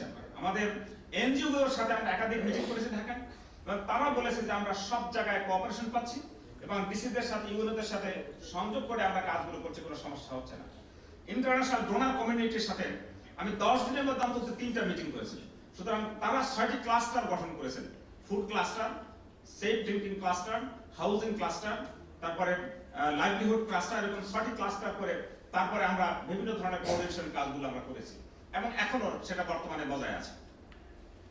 সুতরাং কোঅর্ডিনেশনের ক্ষেত্রে অত্যন্ত সুন্দরভাবে আমরা সবকিছু ম্যানেজ করেছি। যাই হোক, আমি এখন কয়েকটি বিষয় একটু বলতে চাই। সেটা হচ্ছে যে আসলে আমরা কি কি শিক্ষা আমরা এবারে গ্রহণ করেছি। প্রথমতই দেখা যাচ্ছে যেটা আমি আর্লি ওয়ার্নিং এবং সিগন্যালিং সিস্টেমের কথা উল্লেখ করেছি। আমাদের রুলস এন্ড রেগুলেশন এবং কিছু আইন কানুন দরকার সেটা আমি উল্লেখ করেছি। তারপরে সাইক্লোন শেল্টার এখন সবচেয়ে গুরুত্বপূর্ণ হয়ে দেখা দিয়েছে। আমাদের ডক্টর আইনুল ইসলাম নিশ্চয়ই আমাকে সংশোধন করবে যদি আমি ভুল বলে থাকি। 3-4টি বিষয় আমাদের জন্য অত্যন্ত গুরুত্বপূর্ণ। Early warning system to be improved and preparedness system must be improved. আমরা এত সফলতা বা বিভিন্ন ধরনের দক্ষতার সাথে ম্যানেজ করা সত্ত্বেও আমরা এটা মনে করি না যে আত্মতুষ্টির অবকাশ আছে। স্টিল এখনো যথেষ্ট জায়গা রয়ে গেছে যেখানে আমাদেরকে আরো ইমপ্রুভ করতে হবে। এই আর্লি ওয়ার্নিং সিস্টেম প্রিপারেডনেসের পরে আমাদের এখন এমব্যাঙ্কমেন্ট অত্যন্ত জরুরি হয়ে পড়েছে। ইউএসএআইডির অ্যাডমিনিস্ট্রেটর মিস হেনরিয়েটা উনি এসেছিলেন, আমি তার সাথে এই সাইক্লোন এফেক্টেড এরিয়ায় গিয়েছিলাম। তাকে আমি দেখিয়েছি যে এই এমব্যাঙ্কমেন্টগুলো 60 দশকে করা হয়েছিল, এবং সেগুলো এরপরে আর রিপেয়ার বা মেইনটেনেন্সের জন্য যথেষ্ট ফান্ড আর ছিল না বাংলাদেশ সরকারের, যেখানে অনেক এমব্যাঙ্কমেন্ট কিন্তু ভাঙা ছিল। এবারে সেখানে পানি হিট করে সেই গ্রামগুলোকে ধসিয়ে দিয়েছে। আবার অনেক নতুন চর জেগে উঠেছে যেগুলোতে লাখ লাখ লোক বাস করছে, সেখানে বর্তমানে এমব্যাঙ্কমেন্ট নেই। এই এমব্যাঙ্কমেন্টগুলো কিন্তু এখন নির্মাণ করা প্রয়োজন। এবার আরো একটা লেসন হচ্ছে যে এমব্যাঙ্কমেন্টের যে উচ্চতা এটা যথেষ্ট নয়, আরো উঁচু করা প্রয়োজন এবং আরো চওড়া করা প্রয়োজন। সুতরাং এই এমব্যাঙ্কমেন্ট অত্যন্ত গুরুত্বের সাথে সরকারও গ্রহণ করেছে, এবং একটা হচ্ছে যে আমাদের ফ্ল্যাট এমব্যাঙ্কমেন্ট একটা জিনিস, কিন্তু সাইক্লোন টাইডাল বোর্ড ঠেকানোর জন্য আরেকটা এমব্যাঙ্কমেন্ট কোস্টাল এমব্যাঙ্কমেন্ট। এই দুটো ক্ষেত্রেই আমাদের মাস্টার প্ল্যান আছে এবং সেভাবে কাজ হচ্ছে, এবং বিশেষ করে এই সিডারের পরে কোস্টাল বেল্টে এই এমব্যাঙ্কমেন্ট করার জন্য স্পেশাল প্রজেক্ট তৈরি করছে আমাদের পানি সম্পদ মন্ত্রণালয়, এবং আমি যতটা জানি প্রাথমিক প্রজেক্ট একটা অলরেডি প্ল্যানিং কমিশনে সাবমিট করা হয়েছে। নেক্সট হচ্ছে cyclone shelter along with the shelter for the cattle and livestock। এটার ক্ষেত্রেও 1991 সালে ঘূর্ণিঝড়ের পরে প্রফেসর জামিলুর রেজা চৌধুরী সাহেবের নেতৃত্বে একটা কমিটি গঠন করা হয়েছিল, টেকনিক্যাল কমিটি। তারা সাজেস্ট করেছিলেন, অত্যন্ত কম্প্রিহেন্সিভ স্টাডি ছিল সেটা। তারা 3500 সাইক্লোন শেল্টার কোস্টাল বেল্টে নির্মাণের জন্য পরামর্শ দিয়েছিলেন, এবং তার প্রায় 1800 মতো নির্মাণ করা হয়েছিল। এর আগেও সামান্য কিছু ছিল, কিন্তু আনফরচুনেটলি আমি আবার দেখলাম যে এটা আবার আমাদের ইস্টার্ন বেল্টে, সাউথ ইস্ট বেল্টই বেশি হয়ে গেছে, এই বেল্টে আবার কম হয়েছে। 70 সালে এখানে ঘূর্ণিঝড় হয়েছিল, এরপরে দীর্ঘ 37 বছর আর হয়নি। ফলে ওই দিকে আবার মাঝখানে হয়েছে, ওই দিকে আমাদের অ্যাটেনশনটা হয়েছে, এই দিকটাতে হয়নি। এখন সরকার, আমাকে প্রফেসর জামিলুর চৌধুরী সাহেবের সাথে আমি নিজেও আলোচনা করেছি, যে উনি বলেছেন যে এখন অ্যাপ্রক্সিমেটলি 1500-র মতো cyclone shelter in good condition আছে। বেশ কিছু ভেঙে গেছে, নষ্ট হয়ে গেছে, আর কিছু নদীতে অলরেডি ভেসে গেছে। এই 2000 সাইক্লোন শেল্টার নির্মাণ করার জন্য সরকার অলরেডি কার্যক্রম শুরু করেছেন। আমরা রিসেন্টলি ইন্টারমিনিস্টার মিটিং করে দুটো কমিটি গঠন করে দিয়েছি, একটি technical committee for design and specification, তারা অলরেডি এই 31 তারিখের মধ্যে আমাদের কাছে রিপোর্ট সাবমিট করবেন, এবং আরেকটি কমিটি যারা সাইট সিলেকশন করবে। এগুলা মোরালেস একটা ব্রডার সেন্সে জামিলুর রাজা চৌধুরী সাহেবের নেতৃত্বে কমিটি করে দিয়েছেন। এটা আমরা আরো এক্সামিন করে এটাকে আপডেট করছি। ইতিমধ্যে আবার সেই 93 সালে যে এখন পপুলেশন বেড়েছে, সেই তুলনায় চাহিদা হয়তো বৃদ্ধি পাবে। এটা আবার মাল্টিপারপাস হবে, অনেকগুলো প্রায় 500 প্রাইমারি স্কুলও থাকবে এর মধ্যে, অন্যান্য প্রতিষ্ঠানগুলো এর সাথে কিভাবে সংযোগ করা যায়। এবং এখন লেটেস্ট সাজেশন হচ্ছে যে কেল্লা নির্মাণ করে তার উপরে শেল্টার তৈরি করা। এজন্য আবার যথেষ্ট জায়গার প্রয়োজন হবে। সরকারি জায়গা কোথায় পাওয়া যায়, ইনস্টিটিউশনের জায়গা কোথাও আছে কিনা, তারপরে কোনো ডোনার পাওয়া যায় কিনা, তা না হলে অন্তত সরকার এটাকে অ্যাকুইজিশন করে তারপরে সেখানে এগুলো নির্মাণ করবেন। এবং গত 2 দিন আগে মাননীয় প্রধান উপদেষ্টা ইঙ্গিত দিয়েছেন যে এগুলো অবশ্যই করতে হবে, এবং ফান্ডের জন্য ইনশাআল্লাহ আমরা কোনো প্রবলেম হবে না, এটা আমরা করতে সক্ষম হব। এরপর হচ্ছে অ্যাফরেস্টেশন। এটা যারা বিশ্বকোষ আমার চেয়ে ভালো জানেন, কিন্তু আমি পরিবেশ সচিবের সাথে, বন সচিবের সাথে কথা বলেছি, তারা চিন্তা করছেন যে 3 লেয়ার বিশিষ্ট অ্যাফরেস্টেশন করতে হবে 3 মাইল ব্যাপী। এবং আপনারা লক্ষ্য করেছেন, আমি লেম্যান হিসেবে বলছি, not as a technical people, যে সুন্দরবন আমাদেরকে অনেকটাই প্রোটেক্ট করেছে। এবারে লক্ষণীয়, আমি যেহেতু ওই বেল্টের মানুষ, এই জন্য আমার অবজারভেশনটা অন্যরকম, যে বলেশ্বর নদী পরেই কিন্তু সুন্দরবন, কিন্তু নদী যেহেতু স্পেস আছে, ওপেন স্পেস, এই জন্য সেখান দিয়ে কিন্তু ঢুকে গিয়েছে, এবং বাগেরহাট একটু ভিতরে এসে হিট করেছে। পাশাপাশি বিষখালী নদী, সেটাও কিন্তু আমাদের কুয়াকাটার পাশে যে আরেকটা বন আছে ফাতরা, সেটা ছিল, কিন্তু তার সত্ত্বেও নদী পেয়ে একটা ভান্ডারিয়া পর্যন্ত এসে হিট করেছে। আবার পাথরঘাটা আমতলির পাশে, ওখান দিয়ে নদীর ভিতরে দিয়ে ঢুকেছে মির্জাগঞ্জ কোস্টাল বেল্ট নয়, যেটা আমি আগে উল্লেখ করেছি, সেখানেও হিট করেছে। এরপরে কিন্তু আর কোনো বন নেই, অথচ পটুয়াখালীর গলাচিপা 10 মিনাতে শত শত চর রয়েছে, এমনকি কয়েক লক্ষ লোক বাস করে, এরকম সেখানে তেমন বন ইতিমধ্যে অলরেডি কিছু বনায়ন হয়েছে। এইগুলোকে বনায়ন আমাদেরকে আরো ডিপলি করতে হবে, যদি আমাদের ফিউচার আমাদের প্রোটেকশনের জন্য। আরেকটি বিষয় হচ্ছে ডিজাস্টার, এই সুনামির পাশাপাশি যে আর্থকোয়েক এবং সুনামি, আমাদের যে এসওডি আছে, এই এসওডির মধ্যে কিন্তু এই ফ্লাড আছে, সাইক্লোন আছে, অন্যান্য বিষয়গুলো আছে, কিন্তু আর্থকোয়েক বা সুনামিটিকে ইনক্লুড করা হয়নি। এটা যখন করা হয় তখন এটাকে অত প্রায়োরিটি আমাদের সামনে ছিল না, যে কারণে ওটা করা হয়নি। এটাকে আমরা এসওডি এখন আপডেট করছি, এবং আমরা দেশি বিদেশি কনসালটেন্ট নিয়োগ করেছি, যে এখানে আর কি কি নতুন বিষয় ইনক্লুড করা যায় to manage the disaster if it is occurred through earthquake or tsunami. সেটা আমরা আশা করছি এই 2-1 মাসের মধ্যে এটাকে আমরা ফাইনাল স্টেজে নিয়ে আসতে পারবো। ইকুইপমেন্টের কথা বলা হয়েছে, আপনাদেরকে আমরা অবহিত করতে চাই, বিশেষ করে আর্থকোয়েকের জন্য, যে আমরা একটা প্রজেক্টের আওতায় বেশ কিছু ইকুইপমেন্ট অলরেডি কেনার ব্যবস্থা করেছি। এটা কিছুদিনের মধ্যে শিপমেন্ট হয়ে বাংলাদেশে এসে পৌঁছবে, কিন্তু এটা আমাদের ঢাকা সিটির মতো বিশাল সিটি যেখানে আছে, এটার জন্য যথেষ্ট নয়। আরো ইকুইপমেন্ট এবং সংখ্যা অন্তত বাড়ানো প্রয়োজন, বা আরো মডার্ন ইকুইপমেন্ট প্রয়োজন। আপনারা দেখছেন যে এখানে এই র্যাঙ্কস ভবন ভাঙতে যে আমাদের কি প্রবলেমের সম্মুখীন হতে হয়েছে এই ইকুইপমেন্ট না থাকার কারণে। আমার মনে হয় আরেকটা গুরুত্বপূর্ণ বিষয় আছে আমাদের এই ফুড সিচুয়েশন।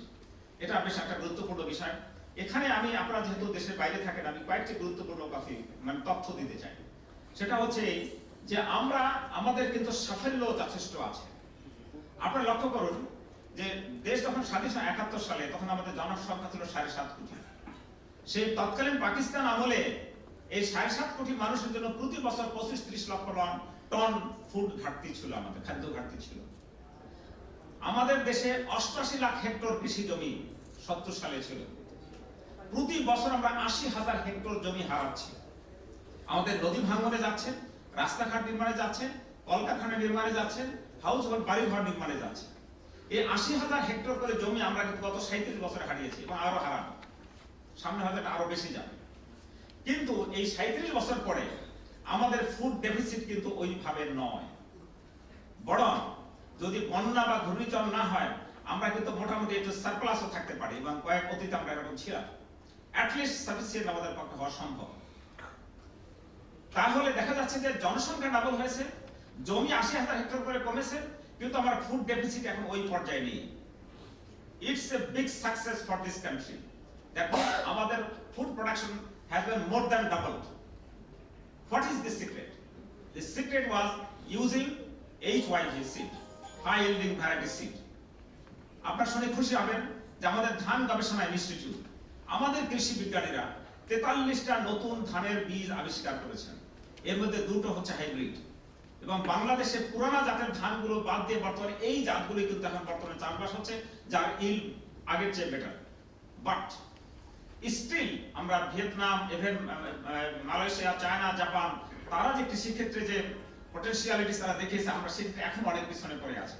এটা একদিক থেকে ভালো নিউজ যে আমাদের এখনো স্কোপ আছে আরো পটেনশিয়ালিটিস বাড়ানোর জন্য, আনএক্সপ্লোরড এরিয়া আরো কভার করার জন্য, আমরা ক্রপ ডাইভার্সিফিকেশন করার জন্য।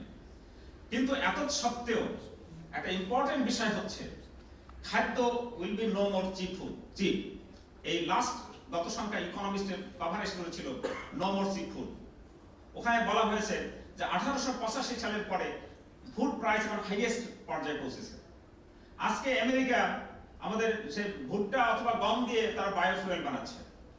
ব্রাজিল যেখানে 2.5 কোটি টন চিনি উৎপাদন করত, গত বছর তারা 1 কোটি টন না 1.5 কোটি টন চিনি উৎপাদন করে, বাকি চিনি দিয়ে তারা ইথানল তৈরি করেছে। এখন উন্নত দেশগুলোর এই বায়োফুয়েলের চাহিদা পূরণ করা হবে সামনে খাদ্য দিয়ে, যেটা ফিডেল ক্যাস্ট্রো কিছুদিন আগে ওয়ার্নিং দিয়েছেন যে আমেরিকা ফুড ক্রাইসিস ক্রিয়েট করতে পারে, যে তাদের এই বায়োফুয়েলের দিকে তাদের প্রোগ্রাম মানে চেঞ্জ করার জন্য, টার্ন করার জন্য। সুতরাং এখন আমাদের জন্য বড় লার্নিং হচ্ছে we have to produce our own food. আমরা এখন লক্ষ্য করে যাই এই বছর আমাদের জন্য কত কঠিন হয়েছে যে আমাদের বেশ কিছু ফুড আমাদের আমদানি করতে হবে। আমরা আমাদের চাল বিশেষ করে আমদানির জন্য আমাদের প্রধান বাজার হচ্ছে ভারত। ভারত এখন এমবার্গো দিয়েছে, সেখান থেকে এখন এক্সপোর্ট করা বা ইম্পোর্ট করা আমাদের জন্য কঠিন হয়ে পড়েছে। আমাদের এখন খাদ্য শস্য বাড়ানোর জন্য বাড়িয়ে শুধু স্বয়ংসম্পূর্ণতা নয়, এটা ফ্রম সাস্টেইনেবল পজিশন টু কমার্শিয়ালাইজেশনে যেতে হবে, এবং from commercialisation to agro industrial বেজের দিকে আমাদেরকে যেতে হবে। এবং আপনারা যারা বাইরে বাস করছেন, আমার মনে হয় আপনাদের এখানে একটা অ্যাটেনশন দেওয়ার বিষয় আছে যে বাংলাদেশে অ্যাগ্রো বেসড ইন্ডাস্ট্রি করার জন্য আপনাদের ইনভেস্টমেন্ট করা উচিত, যাতে করে অ্যাগ্রো বেসড ইন্ডাস্ট্রি যদি করেন তাহলে আমাদের ফার্মাররা এই অ্যাগ্রো প্রোডাক্ট বেশি করার জন্য চেষ্টা করবে, তারাও ভালো প্রাইস পাবে, আর আপনি আপনার ইন্ডাস্ট্রি চালাতে পারবেন। আমার মানে অ্যাগ্রো বেসড প্রোডাক্ট আমি মার্কেটে ছাড়তে পারবো, অ্যাজ ওয়েল অ্যাজ আমি এক্সপোর্ট করে ফরেন এক্সচেঞ্জ আর্ন করতে পারবো। সুতরাং এই কৃষির বা খাদ্যের ক্ষেত্রে আমাদের যে সমস্যা, এই সমস্যার সমাধান আমাদের নিজেদেরই করতে হবে। সেটা গভর্নমেন্ট কিন্তু অত্যন্ত আন্তরিকভাবে চেষ্টা করছে। গভর্নমেন্ট প্রতি বছর বাজেটে 1000 কোটি টাকার বেশি সাবসিডি দিচ্ছে। আমি কদিন আগে শিল্প মন্ত্রণালয়ে ছিলাম, আপনাদেরকে তথ্য দিচ্ছি যে সরকার ইউরিয়া সার আমদানি করেন প্রতি মেট্রিক টন 31,000 টাকা দিয়ে, কৃষকের কাছে তা বিক্রি করা হয় মাত্র 5,000 টাকা, অর্থাৎ প্রতি টনে 26,000 টাকা। তারপর আমরা আমাদের 6টা সার কারখানায় সার উৎপাদন করা হয়, প্রোডাকশন কস্ট হচ্ছে 7,000 টাকা, বিক্রি করা হয় 4,800 টাকায়। এরপরে সরকার অন্যান্য সুবিধা তো দিচ্ছেই আর কি। যাই হোক, আমি অনেক লম্বা কথা বলে ফেলেছি। তো আমার মনে হয় যে বাংলাদেশ ডিজাস্টার ম্যানেজমেন্টের ক্ষেত্রে যথেষ্ট অগ্রগতি সাধন করেছে, কিন্তু আমাদের যে আর্থিক অবস্থা, এক্ষেত্রে এটা আমাদের জন্য একটা প্রধান বাধা। যে আরো ইমপ্রুভ করার জন্য আমাদের যে সমস্ত টেকনোলজি ইউজ করা দরকার বা রিসোর্স ইউজ করা দরকার, ক্যাপিটাল মোবিলাইজেশন দরকার, সেক্ষেত্রে আমাদের সমস্যা আছে। সেক্ষেত্রেও আমাদের এনআরবির ভাই বোনেরা এক্ষেত্রে এগিয়ে আসতে পারেন যে তাদের যে সেভিংস এটা দেশে ইনভেস্ট করার জন্য। যাই হোক, আমি আন্তরিকভাবে ধন্যবাদ এবং কৃতজ্ঞতা জানাচ্ছি এই অনুষ্ঠান যারা আয়োজন করেছেন, বিশেষ করে scholarsbangladesh.com এবং আপনারা যারা এনআরবি ভাই বোনেরা আছেন সবাইকে, এবং আপনারা সুখে থাকুন, সুন্দর থাকুন। ধন্যবাদ। আমি জানি যে নিচে কালচারাল প্রোগ্রাম শুরু হয়েছে, কাজেই আমার সামারি করার কাজ আমি সেটা করব না। আমি জাস্ট 2-3 মিনিটে সামারি করে আমার দুই একটা কথা বলে আমি 4-5 মিনিটে আপনাদের ছেড়ে দেবো। সেশনটা ছিল ফ্লাড ম্যানেজমেন্টের, এবং এখানে আমরা যে 3টা প্রেজেন্টেশন শুনেছি, I think that was a very good combination, structural এবং নন স্ট্রাকচারাল, অবকাঠামো তৈরি এবং ব্যবস্থাপনা দুটোর যে কম্বিনেশন এবং একটা রিসার্চ পেপার পেয়েছি যে মানুষ আসলে কিভাবে মারা যায়। বাংলাদেশে কিন্তু মৃত্যুর হার 0 থেকে 5 বছর বয়সে সবচেয়ে বেশি মানুষ মারা যায় পানিতে ডুবে। This is statistical fact. বন্যার সাথে সম্পর্ক আছে কিনা আমি জানি না, but that's the main thing. Ehsan Karim যে 3টা কথা বলেছেন যে ঢাকার ফ্লাড এমেন্ডমেন্ট প্রয়োজন হবে, we are aware of it. Problem হচ্ছে পয়সা। কাজ শুরু হয়েছে, ভিত্তিপ্রস্তর স্থাপিত হয়েছে কয়েকবার, কিন্তু ওই ডোনারদের সাথে আমাদের কিছু দরকষাকষি প্রবলেম আছে। But definitely if you come with better ideas, specially আমাদের একটা আইডিয়া NRB বিশেষজ্ঞের কাছ থেকে আমরা পেতে চাই, সেটা হচ্ছে বেস বিটটা কি করে কমানো যায়। আপনি সেফটির জন্য তো 1:3, 1:4, 1:5 স্লোপ দিতে পারলে ভালো, কিন্তু আমরা যদি অন্য কোনো টেকনোলজি ব্যবহার করে, কারণ আমাদের ল্যান্ডটা খুব প্রেশাস, এই ক্ষেত্রে আপনারা আমি দৃষ্টি আকর্ষণ করবো।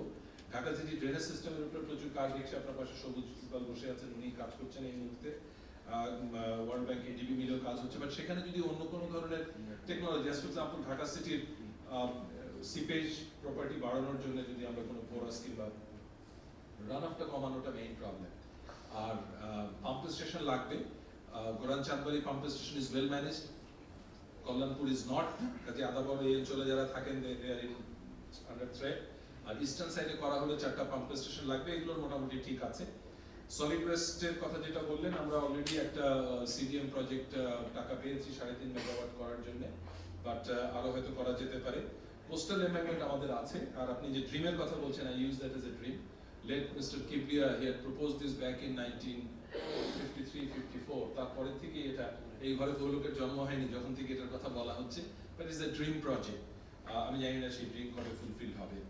গোলাম মালপুর যে কথাগুলো বললেন, আমি স্পেশালি লাস্ট কথাটা আমার খুব ভালো লেগেছে, বন্ডিং বেস। আমি জামিলুল্লাহ চৌধুরীর সাথে বাংলাদেশে যে cyclone shelter master plan, is a 12 volume report, যেটা আমি প্ল্যানিং এর দায়িত্বে ছিলাম, প্রফেসর চৌধুরী টিম লিডার ছিলেন, এবং সেখানে আমরা দেখেছি যে গ্রামের লোক তার কাছে সবচেয়ে ভালো শেল্টারটা হচ্ছে বাড়ির পাশে যদি একটা সেফ হাভেন থাকে, যেখানে সে নিরাপদে যেতে পারে, কারো যদি একটা ঘর থাকে।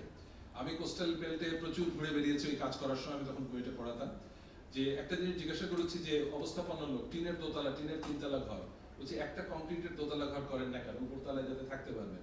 উত্তরটা খুব মজা, বলছে যে টিনের ঘর আমি যখন মারা যাবো আমার ছেলেরা ভাগ করে নিতে পারবে, কংক্রিটের ঘর তো ভাগ করতে পারবে না। So that was the main problem. Anyway, বহু ধরনের সোশ্যাল ইস্যুস আছে। এরপরে আমরা বিমল কান্তি পালের কাছে যেটা শুনেছি, ইট ইজ ভেরি ইন্টারেস্টিং। উনি, তবে ওনার যেটা সবচেয়ে বড় অসুবিধা হচ্ছে সেটা হচ্ছে ডেটাবেসটা, কারণ ডেটাবেসটা উনি সেকেন্ডারি সোর্স থেকে নিয়েছেন, আর প্রাইমারি সোর্স তো নেই, আর সবকিছু লাম্প ডাটা, তাই না? লাম্প ডাটার মধ্যে এটাকে আলাদা করে বের করা অরিজিনাল কি ব্যাপারটা হয়েছে। তো যেহেতু উনি একটা রিসার্চ সেন্টারের সাথে আছেন, আমার মনে হয় যে বাংলাদেশি রিসার্চারদের সাথে বসে যদি সরওয়ার জাহান আছেন ওখানে, যদি এই আমাদের ডিজাস্টার হবে, কাজে আপনার ডাটা সাপ্লাই দিতে আমরা রেডি। আপনি যদি আমাদের সাথে এখন থেকে বসে ডাটা কালেকশনের একটা মেথোডোলজি দাঁড় করান, তাহলে কিন্তু সলিড ডাটা পাবেন। সবুজ ইকবাল যে কথাটা বলেছেন, আমি একটা কথা একটু টেনে নিতে চাই, সেটা হচ্ছে যেটা আমাদের 500 ইয়ার রিটার্ন পিরিয়ডের ইভেন্ট, সেটা হয়তো আরো ঘন ঘন হবে। অর্থাৎ যেটা 100 ইয়ার রিটার্ন পিরিয়ড ছিল, সেটা দেখা গেল 7 বছর 10 বছর পর পরে হচ্ছে। 2004 সনে আমাদের বন্যার পানি সর্বকালের উচ্চ সীমাকে অতিক্রম করেছিল। So that is possibly 1000 year return period event যদি আমি 50-এর দশকে বসে অ্যানালিসিস করতাম। সেটা তো 1977-এ এসে আবার টাচ করলো। 77-এ যেটা 77 বলছি 2007-এ ডেঞ্জারাস জিনিস যেটা হচ্ছে, প্রথম বন্যা থেকে আমরা আমন ধান তারপরে করতে পারতাম, কিন্তু সেপ্টেম্বরের শেষে অক্টোবর, তখন ক্রপ ক্যালেন্ডারে আর এটার কোনো জায়গা নেই। আমি আমাদের জেনারেল যেটা বলেছেন যে আমাদের বহু জায়গাতে ডেটার এবং আমরা যে রিলিফ ত্রাণ কার্য করব, আসলে আমাদের দেশে তো সোশ্যাল ডেটাটা, সোশ্যাল মোবিলাইজেশন মুভমেন্টের ডাটাটা নেই। ইউরোপে আপনার বাড়ি বদলাতে গেলে পুলিশ স্টেশনে আমি এইবারে এক স্টেশনে বলতে হবে আমি বাড়ি ছাড়ছি, ওই স্টেশনে গিয়ে বলতে হবে বাড়িতে উঠছি, সলিড ডেটাবেজ আছে। পশ্চিমা জগতে সেটা সম্ভব। আমাদের এখানে কে কোথায় যাচ্ছে, এই যে চরগুলোতে যারা থাকে, যাদের থাকার কথা না, যেটা অমাবস্যা পূর্ণিমার জোয়ারে ডুবে যায়।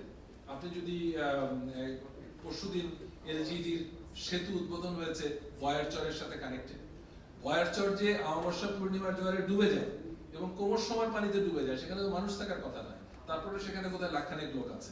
কাজে আমাদের ক্ষেত্রে অতি দুর্গম, আমি কাজ করেছি, আমি 1970-এর সাইক্লোন থেকে কাজ শুরু করেছি, আমি বিভিন্ন প্রাকৃতিক দুর্যোগে মাঠে গেছি, আমি জানি এবং যে কারণে আমি ওই হেলথের অ্যাসপেক্টের যে কোঅর্ডিনেশন কথাটা আমি পিক আপ করেছিলাম, কারণ ট্রমা যে কি জিনিস এটার সাথে আমাদের খুব একটা ভালো পরিচয় নেই। তবে আমি একটা বিষয়ে আশাবাদী, সেটা হচ্ছে যে আমাদের দেশে গণতন্ত্র প্রতিষ্ঠিত হবে। এই কথা এই কারণে বলছি যে আমাদের দেশে মোগল পিরিয়ড, সুলতানি পিরিয়ড, তার আগে আমাদের নিজস্ব যে দুর্যোগ ব্যবস্থাপনা ছিল, that was a unique one. আমাদের গ্রাম পঞ্চায়েত ছিল, তাদের অধীনে অষ্টপ্রহরী ছিল, তাদের অধীনে গ্রাম সরঞ্জামী ছিল, পূর্ববন্দী দপ্তর বলে ডিপার্টমেন্ট ছিল, যেটা বিহারে এখনো সেই নামে পরিচিত। তাদের যে ডিজাস্টার ম্যানেজমেন্টের প্র্যাকটিস ছিল, এখানে ডিজাস্টার ম্যানেজমেন্ট প্র্যাকটিস বহু পুরনো। মহামতি অশোকের ডিসক্রিপশন আছে, যখন গৌড় অঞ্চলে বন্যা হচ্ছে তিনি তখন আদেশ পাঠিয়েছেন যে আমার শস্য ভান্ডার খুলে দাও যাতে কোনো প্রজা না খেয়ে মারা না যায়, এবং পরবর্তী ফসল থেকে খাদ্য সংগ্রহ করে শস্য ভান্ডার ভর্তি করো। So this is the basic principal on which doctor Ayub is working, তাই না? যে আমার একটা সেফ রিজার্ভ থাকতে হবে। ডিজাস্টার ম্যানেজমেন্টের ক্ষেত্রে আমাদের স্ট্যান্ডিং অর্ডারটা ভালো। এটা লেখার সময় আমি জড়িত ছিলাম বলে বলছি না, এটা ডিজাস্টার ম্যানেজমেন্ট মিনিস্ট্রি তৈরি করার সময় আমরা ছিলাম। Bangladesh is one of the few countries যার নিজস্ব একটা মন্ত্রণালয় আছে ফোকাসড অন ডিজাস্টার ম্যানেজমেন্ট, এবং তারা কিন্তু তৎপর। তো তবুও এটা রিভাইজ করার সময় এসছে। এই যে অনেকগুলো ইভেন্ট হলো, সেটার পরিপ্রেক্ষিতে যদি আমরা একটু দেখি, আর্লি মর্নিংটাকে যদি বদলাই, টাইপগুলোকে যদি চালু করি, শেল্টারগুলোকে যদি ঠিকঠাক করি, এবং ক্যাটেলের জন্য আমাদের রিকমেন্ডেশন ছিল কিল্লা করা, সেটা করতে পারলে কিন্তু ভালো হয়। আর এফরেস্টেশনের ক্ষেত্রে আমাদের, আমি বেসিক্যালি সিভিল ইঞ্জিনিয়ার, আমাদের রিকমেন্ডেশন হচ্ছে অ্যাবাউট 1.5 to 2 কিলোমিটার যদি একটা বেল্ট করতে পারি। এটা আমাদের ছিল, কিন্তু আবার কে বা কারা কেটে ফেলেছে, but that would be the right thing. But অনেক কথা বলা যেত, আমি সময় উদ্যোক্তাদের পুরোটা বাঁচাতে পারিনি। আমরা 10-15 মিনিটের পরে শুরু করেছিলাম, কিছু বেশি সময় নিয়ে নিলাম, কিন্তু আমার মনে হয় যে this was an interesting session, useful session. এবং আমার মনে হয় যে এনআরবি যারা কাজ করতে চান ডিজাস্টারের ব্যাপারে, দেশের ভিতরে আমরা যারা নাড়াচাড়া করি, যদি আমাদের সাথে যোগাযোগ করে, আমরা বলতে পারবো যে কোথায় কোথায় আমাদের গ্যাপস আছে। পয়সার অভাব তো আছে, রিসোর্সেসের অভাব আছে, বা টেকনোলজির ক্ষেত্রে কোথায় কোথায় প্রবলেমস আছে সেগুলো আপনাদের বলতে পারবো, এবং আমরা হয়তো পরস্পরের সাথে সহযোগিতা বাড়িয়ে দেশকে হেল্প করতে পারবো, দেশকে আরো সহযোগিতা করতে পারবো। আমার মনে হয় যে যারা মূল প্রবন্ধ উপস্থাপন করেছেন এবং যারা ফ্লোর থেকে প্রশ্ন করে আমাদেরকে উৎসাহিত করেছেন, সকলেই ধন্যবাদ পাওয়ার যুক্ত। আমি প্রস্তাব করছি